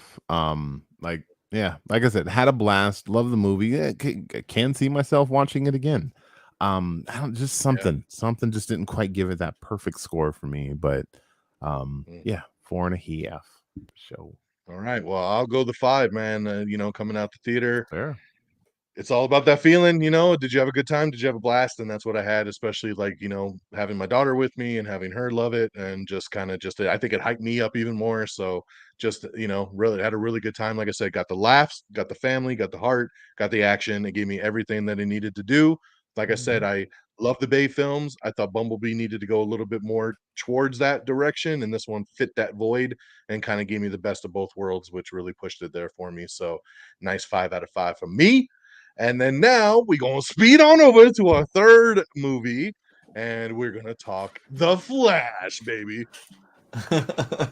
We all got the whack running. So finally, we go into The Flash, which is kind of crazy, man. This has been the never-ending journey to get to this film. They announced this movie when season 1 of the Flash TV show was coming out in the CW. That show ran 9 seasons for 9 years, and we just now got this fucking movie after the Flash just had its series or show finale, right? So insane to think how long that took, right? He was obviously cast by Zack Snyder. He was introduced in Batman v Superman. We got him in the Justice League, and then boom, he was supposed to get this solo movie. and it went through director after director and script after script, and it just kind of lingered. And then finally, they hired Andy Muschietti, director of the It films, and he came in and got everybody together, started to putting this movie together, got delayed again, COVID. This movie should have came out like 2 years ago, just kept getting pushed, kept getting pushed. Finally, it is here. This has been an interesting one because this is kind of as we're wrapping up the DCEU that started with Man of Steel and that whole journey of all these characters. How is this movie going to go? How is it going to take us to take us down this multiverse again of, well, how are we going into this James Gunn universe if this is still going on, and how is this going to fix things or change things, right? We got Flashpoint story, we've seen this done before. Barry going back in time trying to save his mom, but of course the butterfly effect, shifting things, changing things. How is that going to affect everything? DC been on kind of a rocky road lately, to say the least, right? Like Black Adam comes out, underperforms according to what they wanted. Shazam! Fury of the Gods came out a couple months ago, super low performed, one of the lowest box offices ever for a DC film. And then Flash, man, we go into Flash with a lot of hype, a lot of early reviews coming out saying, this movie's incredible. It's one of the best action movies ever. It's one of the best comic book movies ever. Like James Gunn coming out saying, I think it's one of the best comic book movies I've ever seen. Like all these people hyping, hyping, hyping. They played it early at CinemaCon back in April. And everybody at CinemaCon said, one of the best movies ever. Like just super, super hype. And then the movie finally hits, and most are favorable, but as the days have gone on, I'm starting to see this piggyback of some hate, and I'm seeing some people talk shit, and I'm seeing a lot of different views and opinions, and so you're starting to see it drop, right? When it first came out, it was like a 95%, then it was an 85%, then it was a 75%. I think it's at 67% as of Ooh. right now from critics, but 95% on the audience rating again, so super high on the audience scale. But a lot of critics being very, very judgmental on this one, which is kind of crazy based on the early buzz and everything we've heard, right? Obviously, this movie's had its own controversies too because of Ezra Miller. And Ezra Miller's gone through a lot of stuff over the last couple of years. He's been arrested a couple times. He's got restraining orders. He's got all kinds of stuff going on to where, it was like, well, what are they going to do with this movie? Are they going to scrap it? Are they going to put it straight to streaming? What are they going to do? Right. But it was a $200 million movie, and it'd be hard to scrap something like this, especially when you have a very well directed film and you have high profile other people in the film. You got Michael Yeah. Keaton coming back as Batman, and Ben Affleck's last turn as his Batman, and different things and surprises going on. Like, is it fair to everybody else in this film to scrap it just because of one Right. person's mistakes? Ezra Miller, they put out a press release, maybe 5-6 months ago saying, mental health and getting help and trying to get better. And I did see him on the red carpet, and he seemed very much, apologetic and very down to earth. It seemed like he was really trying to get his head on straight. Who knows how much of that was a PR thing, but it seemed like he was in a good place, and that's good. We definitely want to. This guy had a ton of potential before this movie. A lot of indie films, a lot of people thinking, like sky's the limit, for acting ability, everything, and I really liked his portrayal of Barry Allen in Justice League. I liked his quirkiness. I liked what he brought to the role. It was a lot different than what we had with Grant Gustin on the CW show and everything that had kind of come. We had 9 years of a different person's portrayal, and I thought he played Barry very differently, and I liked his kind of ADD style to it that he kind of brought with it, Yeah. and I was just super excited about this movie just in general because I love Ben Affleck as Batman. I really wanted to see what he brought to this. I really loved the 1989 Batman, so I was super stoked to see Keaton come back, and just really see where they take the story, especially as we're kind of resetting the DC timeline right now. And before we get into more details, like kind of those overall thoughts again, like I was super, super hyped. One of my most anticipated films of the year, if not the most anticipated film of the year. I don't remember where I placed this one, but I think it was number 1 or number 2. It was definitely up there. So went into this one like Number two. very, very excited. It was number 2. Mhm. All right. So see, What was my number one? Guardians. Oh, okay. So, so very, very excited on this one. So, I went in with super hype, and then we'll talk about where it went from there. Frigginz, or no, I'll go to Peeps on this one. So, where'd you go into this one, hype wise, and kind of your thoughts? I know DC is kind of a mixed bag for you, so kind of, before we get into details, just where was your head going into that night? Yeah, I mean, this movie did not make my top 10 anticipated. Um, like exactly what you were saying, like issues with Ezra Miller. That for that on its own, at one moment I was like, I'm not watching this movie. And then yes, like so many other people like are a part of this project. It is not just like, it feels like written, directed, starring him kind of thing. It's like, yeah, no, I'm out. But like, no, like there's so many other humans that are involved in making this art that like, yeah, I definitely want to, check it out. The Flash as a character is not that intriguing to me. He's very interesting. He's an interesting character because I've seen so many different portrayals of the Flash. It's funny, like most Marvel characters, like animated movie and TV show, like they're always the same generally, but the Flash is generally different. And I didn't have a lot of like excitement going into this. Splash has never been like a favorite character of mine either.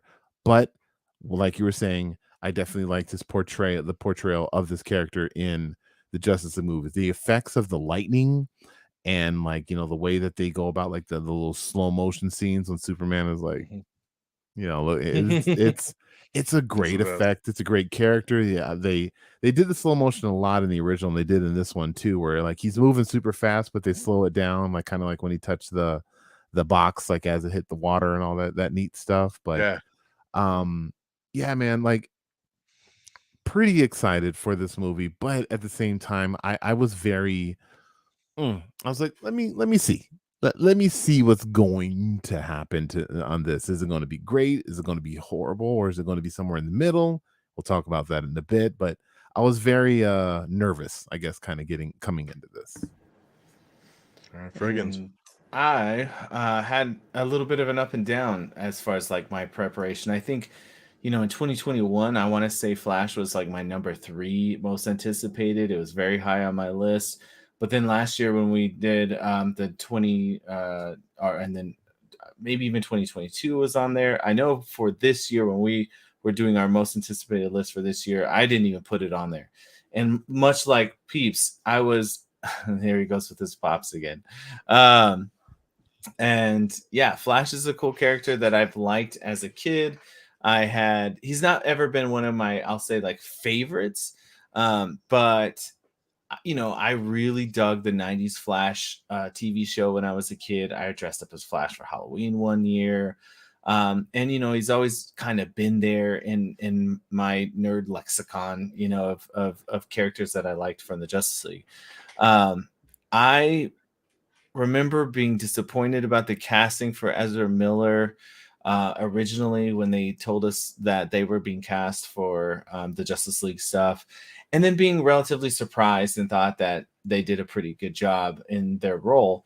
But then when all the news hit about all this legal stuff that Ezra Miller was supposedly going through, and there's some stuff that I don't know that's even can be disputed per se, I was really, really surprised that they weren't in jail, let alone, being able to still go on a red carpet or something to that nature. So, with that in mind, it really kind of impacted my excitement for the movie. So my excitement went down like right, as we're kind of approaching release. But after seeing all the Batman stuff, I mean, I'm like wearing my Batman shirt right now because that Batman 89 really just brought the hype back in the Batfleck, and Ben Affleck saying that this was the funnest he's ever had playing Batman, maybe because it was only 5 minutes, but it made me, I had to go watch Batman v Superman again, and just like it was glorious, and so my hype kind of got back up right before I went in the seats, but not because of the Flash. And I think that's really sad that I was going into a movie where the title character I could care less about. It was really just wanting to see the Batman versions that they were going to include. I feel like this movie was mostly just, what does this mean? Where am I going from here? What do I get out of this? And it wasn't excitement for the movie. It was excitement for everything else that comes along with it, if that makes sense. It does make sense, because I think that that's been a lot of people's problem going into this movie, is a lot of people saying, what's the point, right? Like, this series is dead, the DCEU is dead, we're wrapping it up. Like, what's the point of these films right now if there is no grander scale, right? It's just about to be rebooted. We're going to start things all over with the Superman legacy that James Gunn's doing in 2025. So what's the point, right? Like, and to me, I never really bought the what's the point thing, because I feel like a good movie is a good movie, Right. regardless of a bigger Right. universe, right? Like, if it's Yeah. cool, it's cool. Like, it doesn't bother me that, I mean, yeah, I would like to see it continue, but it doesn't make me be like, I just don't care anymore, because I'm already Sure. seeing that about Aquaman 2 and stuff like that, that we still have stuff to get to, right? To really wrap this thing up. So yeah, so I think that that's a big one that kind of plays into the box office perspective that we've seen. Like, this movie here was finally hits. It's been years delayed, and it had all this hype, and then they were like, oh, it's estimating $70 million, which isn't that great. Like, for a big comic book movie that cost $200 million to make, we kind of need more than 70 million, right? Like, so maybe it'll overperform. We'll see what happens. And then the weekend comes and it makes 55 million. So Yeah. it didn't even hit the 70 that they were already worried about. And then it makes 15 less to only break 55, so for all the shit that The Rock and Black Adam took, that movie made $67 million in its opening, Even so Shazam made more, right? Like, no, Shazam did not. oh, Shazam it only made didn't? 30 million. I think it made Oh. It like was the a horrible least. bomb. Oh, I thought it made Yeah, more. it was the Oh. least ever. No. Yeah. Shazam barely made 100 million worldwide in its Oh, theatrical that's run. must have been what I was thinking of. As Really the bad. worldwide. Yeah, and that was in its whole run. So I Right. mean, like we just talked about, Spider-Verse made 120 in one weekend. So Right. so yeah, that's what I'm saying, man. Like, the box office has been rough on DC, right? Like, I mean, it's making you wonder. Mhm. So for all those people thinking like, ooh, we already got the sequel written and we're already doing this and that, it's like, are you though? Are Yeah, you no though? way. Are No Because you way. though? I don't know, because this movie's gonna lose a lot of money for the studio, unless it has crazy legs, which I just don't see happening. I mean, I think it'll Yeah. hold up for this next weekend, and then you have Indiana Jones coming out, and you got Mission Impossible, and you Yeah. got Oppenheimer, and you got Barbie, and you got all And these other things coming out. people aren't being nice. Like they are bashing it a Oh, lot. yeah. It's with the It's special it's effects it's and crazy. This is another one of those films, again, that if you scroll down a Twitter timeline, you go from, I saw it 4 times already. This movie's incredible. And then the very next one's like, I fucking hated this movie. So like, yeah, it's yeah. it's again, it's just so all over the place, man. Mhm. For me though, like, going back to just kind of our thoughts on stuff, like, I loved it. I absolutely love this movie. Okay. I had a blast. Like, it was super funny. Like, it was way funnier than I expected it to be. I did expect to laugh, obviously, because we saw how Ezra played Barry in Justice League, right? He was the comedic relief in that movie. I didn't expect it to be this funny. Like, I mean, it Yeah. was it was super hilarious. And Basically a I thought, comedy. yeah, and I thought they did an amazing job, like, playing 2 characters, man, playing the younger version of himself, and then obviously the current version, and playing against himself, like, literally the whole time. Thought he did an amazing job. Like you said, Ben Affleck, dude, he's my favorite Batman. I love seeing him. The opening scene was incredible. We got, Jeremy Irons coming back as Alfred, something I didn't really expect. I was like, yo, that's fucking cool. And we see that they're working together still, right? They have that bond now from Justice League, and he's helping out with everything, and then you get a little cameo from Wonder Woman, and again, you do do do do do do do do do. I love that That was a every Oh, fun yeah. time, man. joke there We with get the her needle though drop. too. Yeah, that was Huh? dope. That was a fun joke there with her too, when the Yeah. lasso was wrapped With the around. Oh, her. yeah, lasso. because she's got the lasso on him, Yeah. and Batman's all like, great to see you. Like, it's like, she's like, never gets old. Yeah. I like sex. I'm a virgin. Oh, So yeah, that's like, funny. get your hands off the lasso. But yeah, great opening sequence, right? And then you get the whole kind of dialogue, him accidentally going back in time, seeing like, oh, I can kind of do this maybe, and talking to Bruce, hey, should I do this? And him being like, no, man, the events are what shape us, right? It's how we become who we are. Don't mess with time, man. The butterfly effect is gonna screw shit up. Okay, okay, still does it, right? And then now we find out it's a different universe. His mom is still alive, right? He put the can of tomatoes in the cart. I loved, again, we go back to family in this episode a lot, like, because we had it in Spider-Verse, we had it in Transformers. I felt like that was so strong here, Don't man. I forget really about felt Fast X. yeah, definitely Fast X, but we're not talking about that one tonight. But on this one, like, I don't know, man, like I choked up a lot on this one. Like, I felt that connection with him and his mom, right? Like the love, the connection with that. I lost my mom years ago, so seeing that and seeing like that, I want to get my mom back one more day with her. It hit me super strong. So like it Wow. was really difficult to kind of watch, especially when he's in slow-mo and he's tearing and her hands going down his face, and like just scenes like that Very just beautiful. really kicked it. So awesome, man. And him having to go back at the end and take it out the cart, right? So that didn't happen, and he sets things back. How hard that must have been to be like, if I remove this, my mom's gonna die. Like basically I'm setting her up to get killed.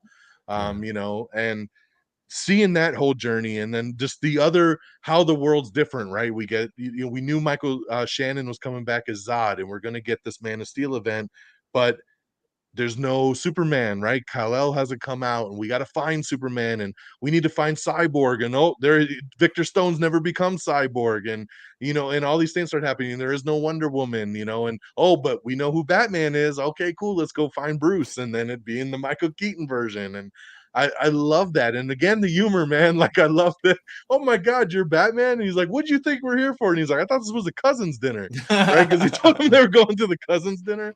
That shit Yeah. fucking killed me. That was fun. I love he's just a little idiot, right? Like, but seeing him get his powers, right? We didn't get to see that, and seeing them kind of recreate that of him, getting the other Barry his powers and the lightning strike that night with the chemicals and all that stuff, I thought was super cool. And then seeing them kind of recreate from the Flashpoint animated, like with putting him in the chair and Batman running the kite and kind of getting him electrocuted to get his powers back, and seeing that kind of recreated, and obviously the introduction to Supergirl and how we get the opposite side of that. She landed, she was here to protect Kal-El.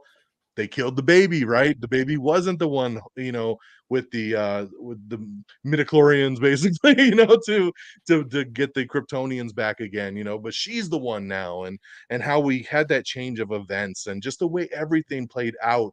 And then you see the worlds colliding, and you see all the different, the nods to the Christopher Reeve Superman, and Nicolas Cage Superman, like things that you're just like, what? Like, that's a deep cut, right? A lot of people won't know that, but that's super cool. Adam West Batman, different things there.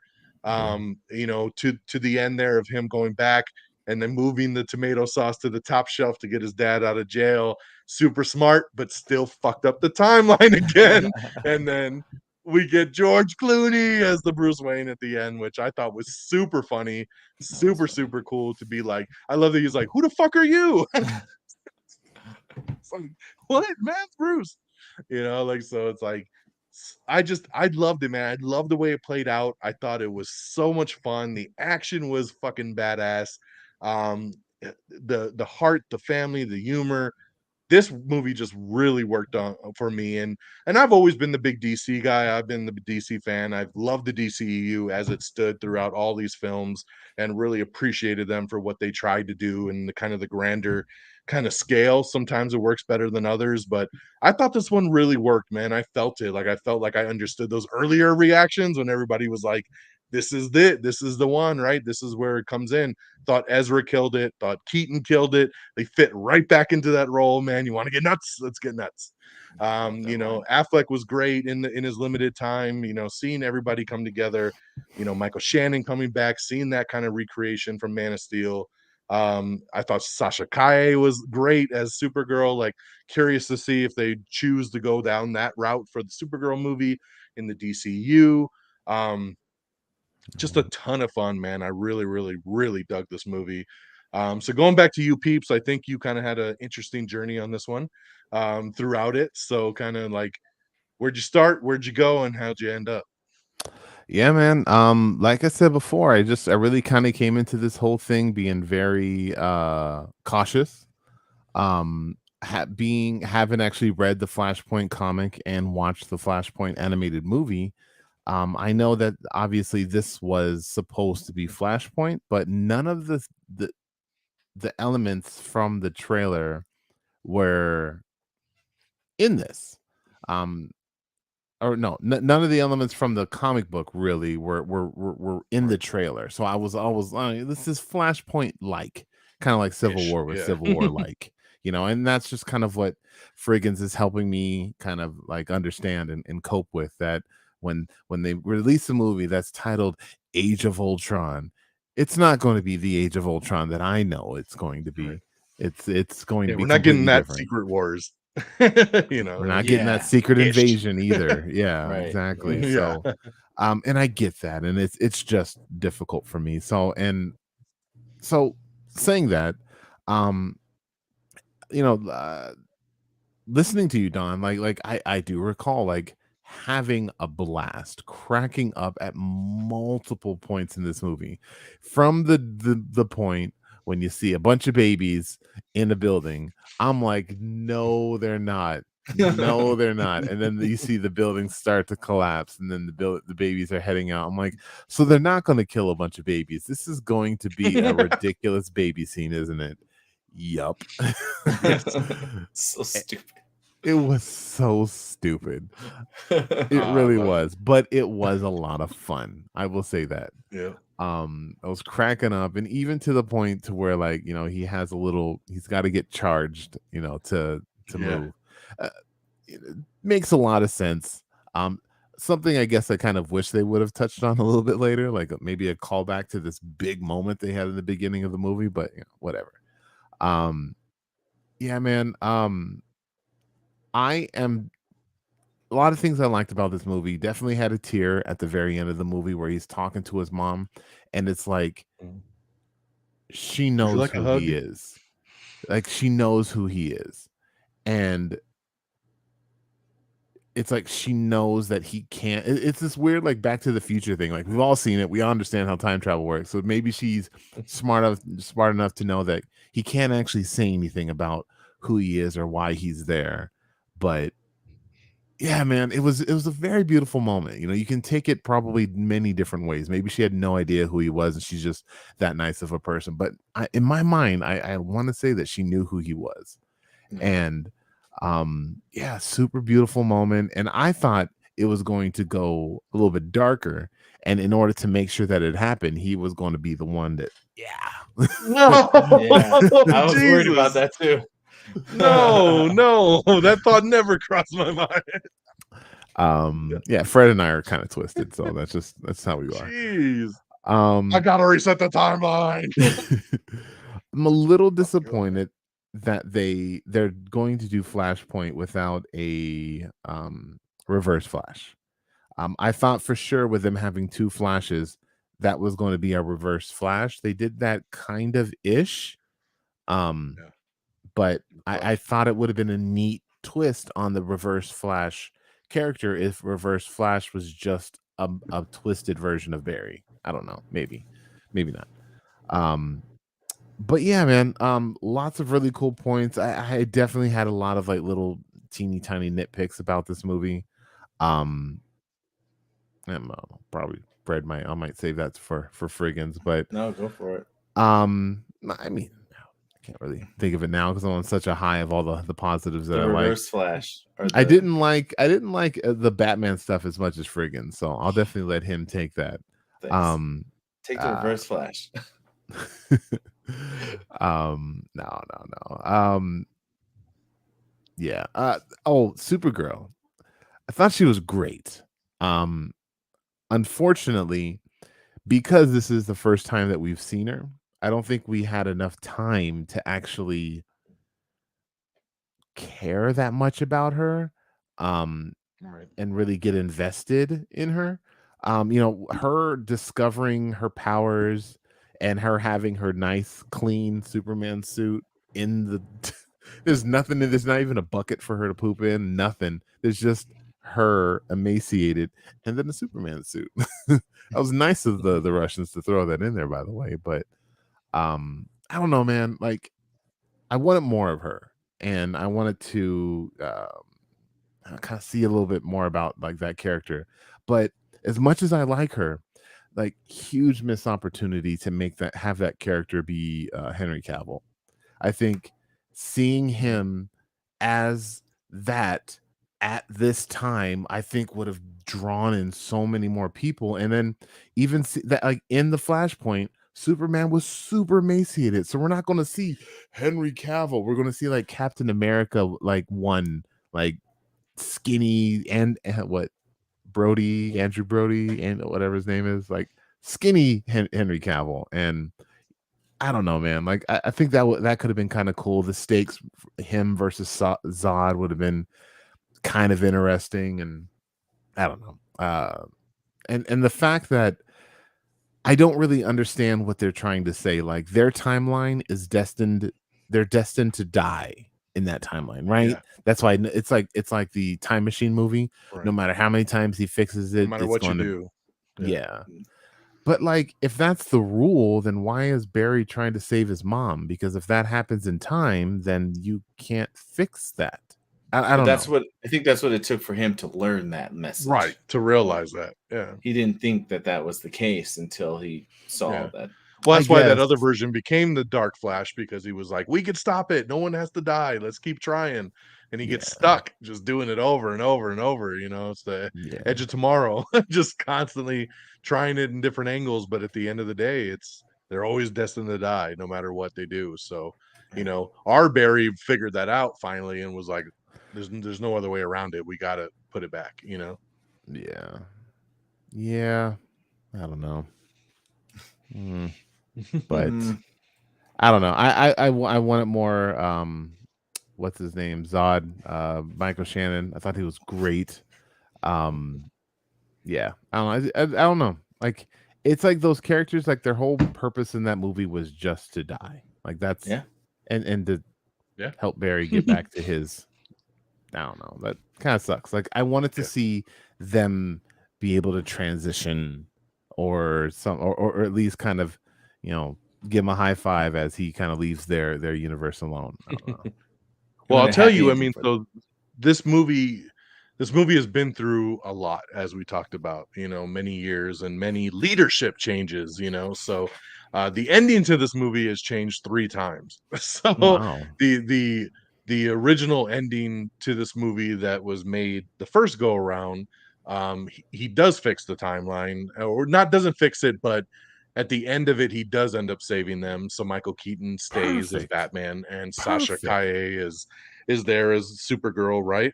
And because that, you could tell it's where they were going. Remember, they made that Batgirl movie and Michael Keaton was in it, right? So he was gonna be the Batman, right? We lost Affleck, we got Keaton back, the timeline kind of turned, but that's the way it ended up. And that was the original kind of way. And then leadership changed again right around that Black Adam-y time, and then it was like, hey, let's kind of go back to what we originally were doing. And then so at the end of the movie, after he comes, everything always ended on the courthouse at the end. And then it was, you know, at the end of the courthouse, he comes out and Michael Keaton is back. He's there again, Sasha Calle, but now Henry Cavill is back. They shot a scene with Henry Cavill coming in and Wonder Woman, Gal Gadot coming in, and this is now your new Justice League, right? Like, this is your new group. The timeline's kind of mixed, so we got a little bit of the old, we got a little bit of the new, and here's how we're going forward, right? But then James Gunn took over and they were like, no more Henry Cavill, so they didn't want to leave him in there. So they took that out. Gal seems to be done, so they took her out of that end frame. And then they decided to kill off Keaton and Kaye in the scene because, you know, what are we going to do? Like, that's probably not the direction we're going. We're resetting everything. So let's not bring any of that. And that's how that end scene shifted to kind of the joke of, oh, Batman is now George Clooney, right? Like, Batman keeps changing no matter what timeline he does. It's a different Bruce. It's a different Batman, right? So that's kind of how we got to where we got. So this movie's had the ending reshot at least 3 times, if not more, which I find hilarious. So there's, I wish I could see the scene. I want to see Henry Cavill come in, man. He was my biggest gripe with this film, is that they kind of wrote him off in the beginning in the Justice League kind of scene. They're like, oh, he's off saving, and you see on the news he's flying around shooting lasers at right? volcanoes. Yeah. And I wanted him, just like Wonder Woman showed up, like I wanted him to kind of come in, and we could have at least got some kind of Justice League scene in the beginning before Barry fucked up the timeline, right? So we could have at least kind of said goodbye in that section. I wanted one more, right? And then I felt even at the end when you're seeing the worlds collide and this and that, and we get Christopher Reeve, all this stuff, like there was really no love for Henry Cavill, right? I only saw him in one shot as he was going through the multiverse, which was the Justice League one where he's got when they fight him, you know, and he's throwing the punch, looking at and him, like there's a freeze frame of him like that, you know, as he's running through, and that was pretty much the only kind of reference I felt for him, you know. So I was kind of bummed that they didn't lean into that a little bit more, because you could tell like they, besides the cyborg part of it all, which we know that, you know, they've been beefing, so I didn't expect to see, you know, Ray Fisher pop up, but you know, I expected it. They could have slid in Cavill, I felt, in that beginning action sequence to kind of help out and be like, all right, guys, I'll see you later, you know, and then take off. It would have been nice, I think. I feel like there's just been too much drama with him too. Not that he's done anything wrong, but there's got to be something behind the scenes with him and WB, because they haven't wanted to do the next Man of Steel, and I feel like he's just completely always getting pushed under the rug. And for them to just be like, and like putting them off, and they're focusing on all these other things, like Wonder Woman kind of took that spotlight, and even doing multiple Suicide Squads before doing another Man of Steel. So I feel like that just kind of fits with the normal thing that they've been doing. But for this movie, you know, I'm going to pick up because they were so nostalgic with a lot of this, you know, like it was so. You could tell Andy Muschietti was paying his respect to what came before it, right? You're going to lean in so heavy to the Man of Steel dialogue in this movie, and then not at least have a Cavill cameo in the beginning. You know, like I said, it could have been as short as the Gal Gadot one. Like, just he should have just helped out and then been like, peace out, you know, and at least we would have had, hey, in this timeline, that's still our Justice League. That's what we had. And then Barry shifted it, you know. But the hardest problem with Superman is he solves all your problems, and so Barry needs to be the one to solve the problem. That's why he comes in at the end. He could have helped catch some babies. Come on, dude. Yeah, that he could have, and you know, and that's where like this movie almost lost me right off the bat. The beginning, I think like the first half of this movie, I was just eye rolling, and I was like, God, I'm gonna hate this movie. The baby scene. You know, this everyone keeps asking me if this movie is good or not, and I'm like, it's not good, but it is fun, and that's the thing that I struggle with. So when you talked about like the critic score being so low and the audience score being so high, that's actually like a perfect example of my own experiences. I feel like if you look at it critically, you're gonna chop this thing to pieces. I mean, it's not structurally sound. There's a million plot holes. The CGI is mostly crap. There's like all this like weird stuff, but some way they managed to make this thing fun as hell, and that's the roommate scene. Yeah, all that stuff is just it's weird how they were able to mix that together in such a way to make it work. But I gotta say, like the baby scene was stupid, like, but at the same time, like as it was happening, my first reaction was like, this is totally dumb. But then I thought, you know, this is something that would happen in a comic book. Like I could see the Quicksilver scene. Yeah, it's, you know, kind of a Quicksilver idea. I could see this being in a comic. So I give it a little bit of credit for the fact that they are, at least in some regards, sticking to, you know, a comic-y kind of vibe. Now, I personally struggle with Ezra Miller. I know that you mentioned you really liked their portrayal.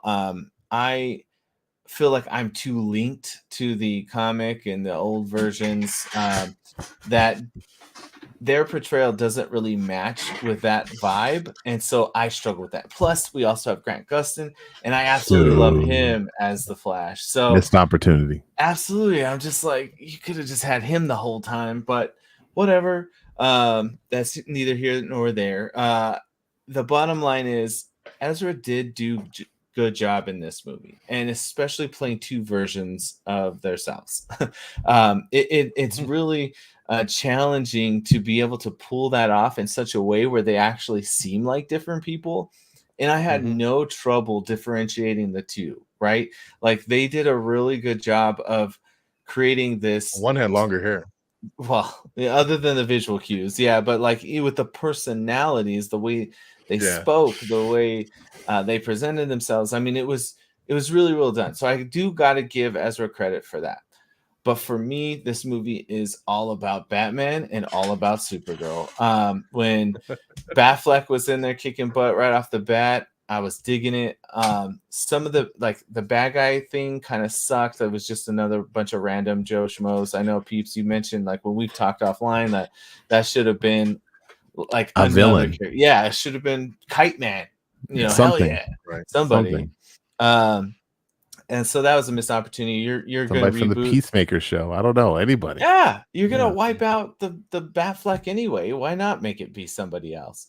And then, you know, you got Keaton coming in, and I was worried about like how that was going to play out, but he kicks so much ass. And like that fight scene when they're in that Russia area and he swoops down and just destroys those bad guys. I mean, like the whole time I was like, oh shit, damn, you know, like I kept like just being like, wow, like I couldn't believe like the wickedness that he had. Like we all talk about like Batfleck like straight up murdering people, but this Keaton was I'm pretty sure some of those dudes were dead too. So I think just brain injuries. I don't think they're dead. Yeah. Like, definitely like long term. He only dropped one guy like 50 feet. Yeah. And then you bring in Supergirl, and I know you guys are all, you know, whooped on Henry. Like I will take Sasha Kaya as Supergirl. Give me that. Like I want that movie. Like when she shows up and she's just like hammering those bad guys. Now there's definitely some dead bad guys there. Oh yeah, she killed them all, which makes sense. Like, you know, it looked like her spine had like holes in it, like they were like they were like digging something in there. But she just whooped ass, and I absolutely loved every second of it. So again, I said it in the beginning, and you know, here I am. Like a lot of the joy of the movie was everything to do with non-Flash for me, and I thought the Batman scenes were so great, and that the Supergirl scene was so great that really helped me to find a different appreciation for the movie after that like halfway point. And I will give it credit for the comedy aspects. I was not expecting to laugh so much, and I really did have a fun time. So although I do think that it's like critically not a great movie, I did have a blast with it and do recommend it. So that was a really fun aspect. CGI, you know, was not done well. I know they're coming out trying to say like, oh, it's done that way on purpose. I feel like that's a cop out, like, but you know, who knows? I don't think so. I gotta combat that, like at all. I don't think it was that big of a deal. Like I think everybody's blowing it way more out of proportion. Most of the CG was fantastic in this movie. There were definitely moments, and I do get what he's saying. Like if you read the article where he's breaking it down, he's talking about how it's seen from that Speed Force kind of perspective. So things are blurry. He's looking at things so fast that things are offset because you're seeing it through Barry's eyes.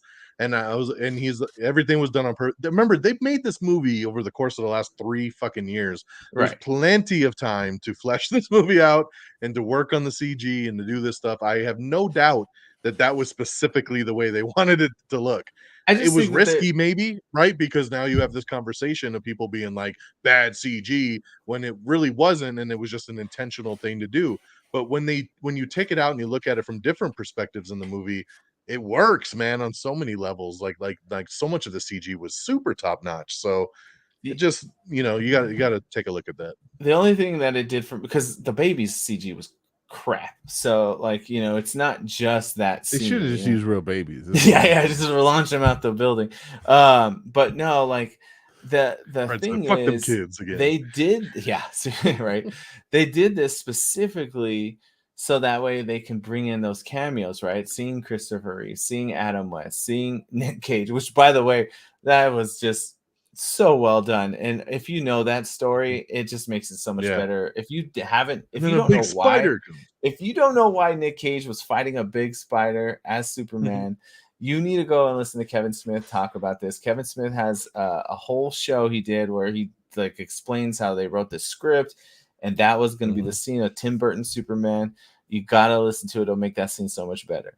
But yeah, there's a great documentary too called "The Death of Superman Lives." What happened? yes, great And it breaks it all down what happened with this movie. So definitely check that out. And it also like it was a shining moment in the movie for me because I knew those aspects to it, so it made it really fun. But overall, I mean, I feel like I could keep talking, especially about Batman and also Batman, and also Batman. But there's at least three of them, and I just think this is very Music, you reminiscent like the of a music. Fast Furious movie aspect where if you go in, you're just gonna turn your brain off, have a good time, let it ride. Yeah, that's where I'll leave it.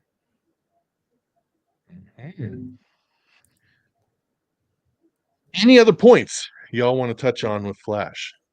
Actually, I'll take it back. I want one more thing to say, and that is, Take it away. and I know you're gonna disagree with me, Don, and you're gonna tell me I'm crazy.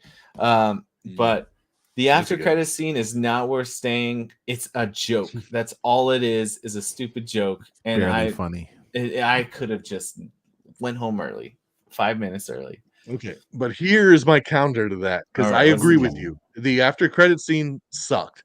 It sucked. I'm not denying that. Okay, It good. was horrible, and honestly, my theater groaned when the scene was over. Everybody was like, "Fuck!" Like we just waited through 10 minutes of credits for that. Yep. Like Yeah. it was a bummer, right? But my point on your thing was more of like to just say it's a joke and skip it isn't quite the way I would want to present that to people, because if there are people that didn't, that's a big cameo to have Jason Momoa pop in as Aquaman, showing again that in that universe, even with an alternate timeline, he is still Arthur Curry, he is still Aquaman. He's, could be a different version of Aquaman, but he's still that Aquaman in that timeline to set up Yeah. Aquaman 2. And Right. that's a big cameo in a scene to just blankly say the end credits is a joke, don't stay, because you're making people miss out on the fact that there is a cameo from Aquaman in this movie, even though the scene sucks. But it's still there, and like I would at least preface that there is a cameo in there to go along with that joke.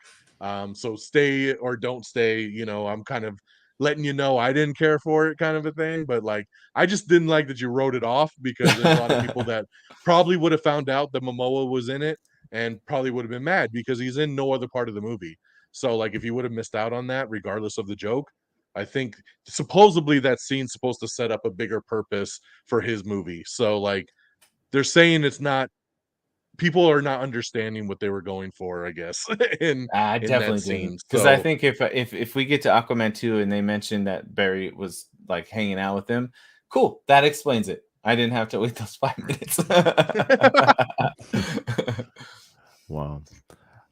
Yeah, just final thoughts on definitely disappointed that this wasn't a bigger baton pass to the future of DC. Like I thought this would have been like, wow, like everything's fixed, but it's normal, but everything's so different. And then would have been able to kind of see some more teases onto to the future of DC and where they're headed.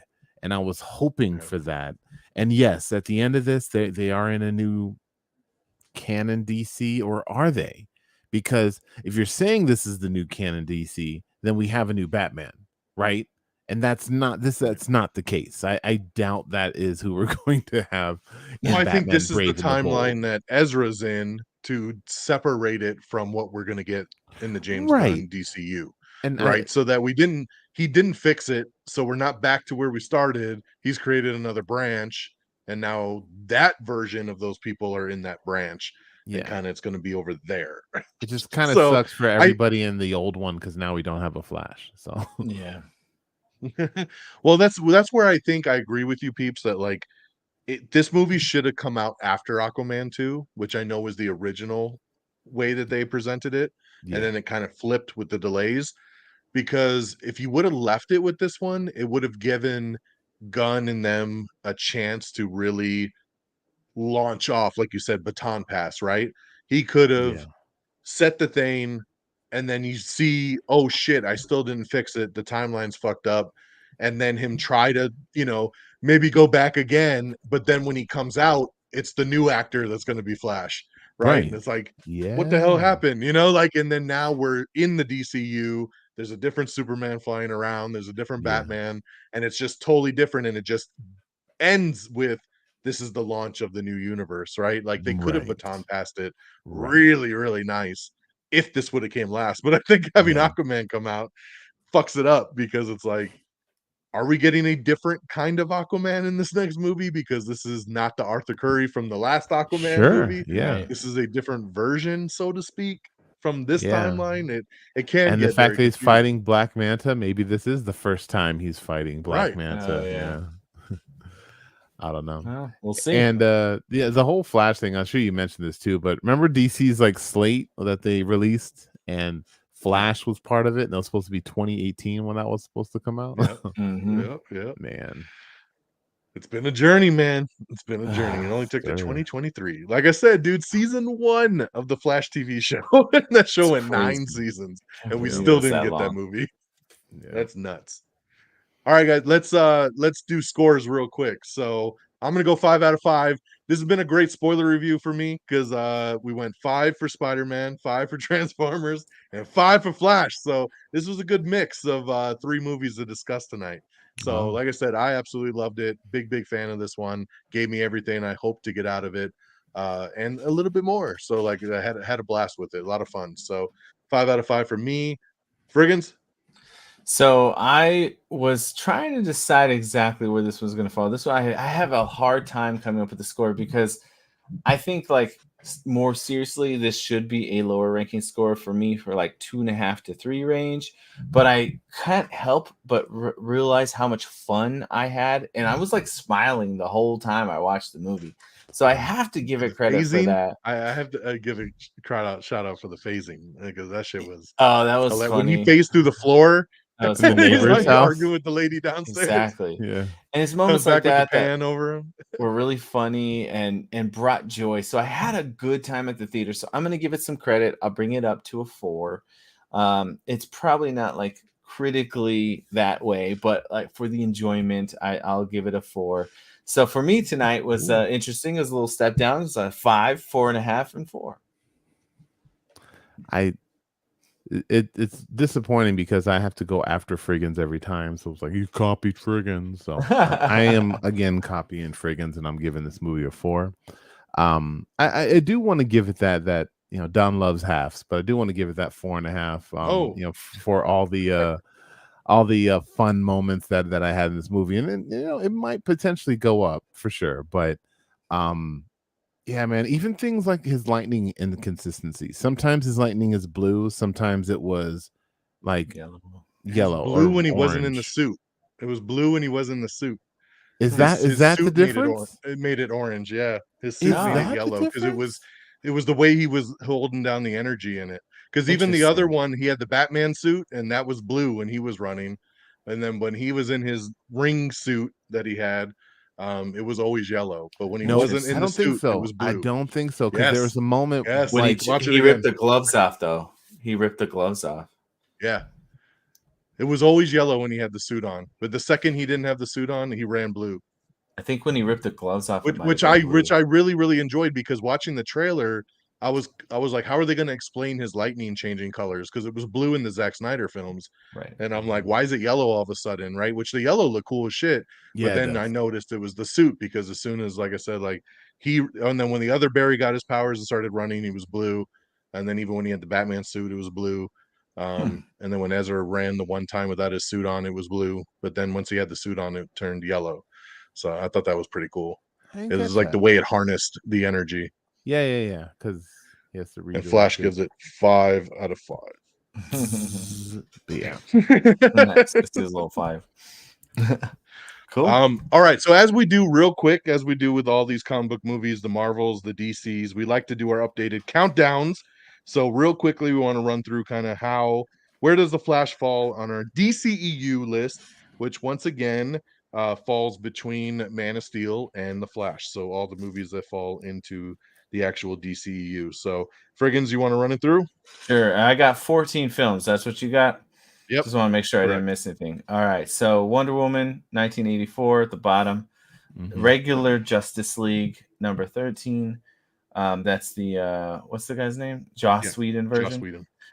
12 Aquaman, 11 Suicide Squad with Will Smith, 10 is Black Adam, 8 is Shazam, Fury of the Gods. I messed it up. That was 9. Number 8 is Birds of Prey, and the Harley long name. And I'm putting the Flash at 7 right now. I will say that Harley and Flash could easily swap. That's a tough one for me because I really do enjoy the Harley one. But with all the awesome Batman stuff, I'm putting that at 7. Then I have moved up. Man of Steel used to be like towards the bottom for me. That one, after some rewatches, I brought that up to 6. Batman v Superman's 5. Shazam, the first one, 4. Snyder Cut Justice League, number 3. The Suicide Squad, number 2. And Wonder Woman, the first one, is not my number 1. Where's your Shazam 2? Shazam 2 is number 9, right after Birds of Prey. Okay. Peeps, what you got? I got Wonder Woman 84 for number 14. Batman v Superman for 13. The original Suicide Squad for 12. 11, I have the original Justice League. 10, Birds of Prey. And 9 is where I fit the new Flash. After that, Shazam, the first Shazam movie. At number 8. Number 7, I got the Aquamans. Number 6, I got the Wonder Womans. Number 5, I got Black Adam. Number 4, Shazam 2. Number 3, Man of Steel. Number 2 would be the Zack Snyder Justice League. And then number 1 is the Suicide Squad. I always forget you have the Shazam 2 up so high. I know, I did too. I really like that movie. really, really high. Yeah. Loves unicorns. Yeah, don't. All right. So coming in number 14, we'll make it a trifecta. Wonder Woman 1984. Okay. Number 13, Birds of Prey, and the fantabulous one, Harley Quinn. Number 12, Shazam, Fury of the Gods. Number 11, the first original Suicide Squad. Number 10, Wonder Woman. Number 9, the original Shazam. Number 8, Aquaman. Number 7, Black Adam. Number 6, The Suicide Squad. Number 5, The Flash. So that's where I come in at number 5. Number 4, the original Justice League theatrical version. Number 3, Batman v Superman: Dawn of Justice. Number 2, Man of Steel. And number 1, the Zack Snyder Justice League, baby. So that is our dated DCEU countdown. One movie to actually two movies Blue to go, kind of. I don't know, man. Blue Beetle's kind of hanging on that. Like James Gunn made a statement the other day, which was kind of weird because he said, Blue Beetle is the first official character of my DCU. Yeah. But Superman Legacy is my first official movie of the DCU. So it kind of sounds like he likes the character and he's going to keep the character, but that movie is not canon. It's the sound of it because he did not say the Blue Beetle movie is a part of the DCU. Character. He said Blue Beetle is the character is a part of it. So makes me feel like he doesn't want the movie to be canon, but he's going to keep the actor and the character in the DCU because I think the movie's very standalone-ish. It's not going to show anybody or talk about anything that would really hinder the DCU. So so that one's going to kind of it teeters on if it'll be a DCU or just a DC movie. But we at least have Aquaman 2, The Lost Kingdom, coming out down the pipe here. So that is our Flash spoiler review. So thanks everybody again for trucking along here. A little over 2 hours, but we did it.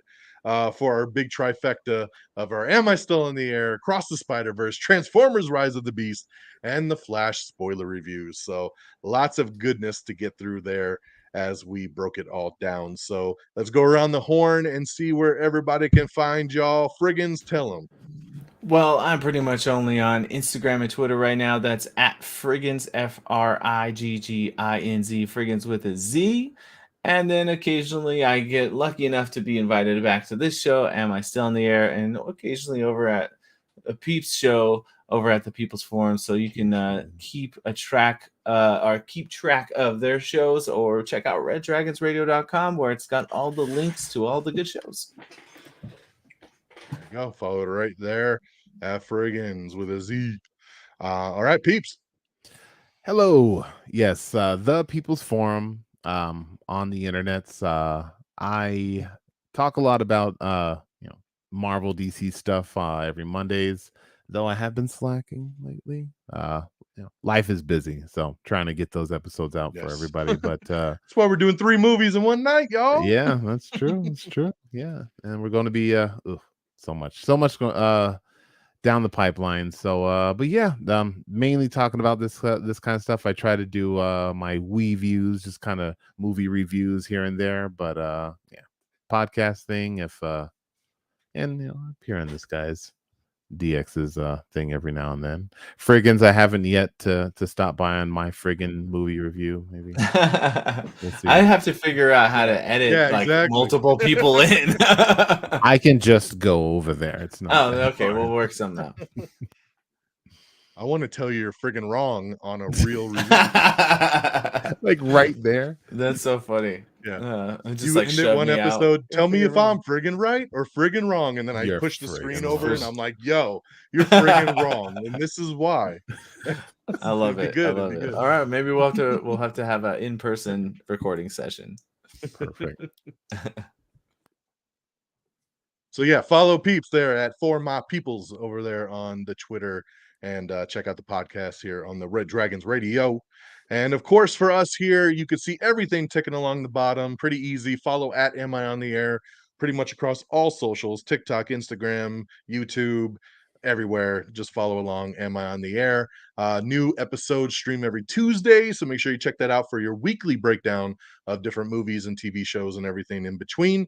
And you can follow me directly at DONMEGA as well. So thank you again for trucking with us and sticking with us for 2 hours and 20 minutes as we broke down 3 films here. And we hope that we caught up for all y'all that have been waiting for all 3 of these, or maybe 1 of these, 2 of these, who knows. I think you'd like to listen to all 3, so I hope you appreciate it. I'm going to try to put some timestamps in here for the audio podcast, so you could jump around maybe if you need to. We'll see what we could do there, how easy that would pans out to be. But thanks for listening, and we'll be back next time. So follow everybody, keep us all on Twitter, and we'll keep you posted with what's next. So take care of yourselves and each other, and until next time, y'all. Peace. Yo, Joe.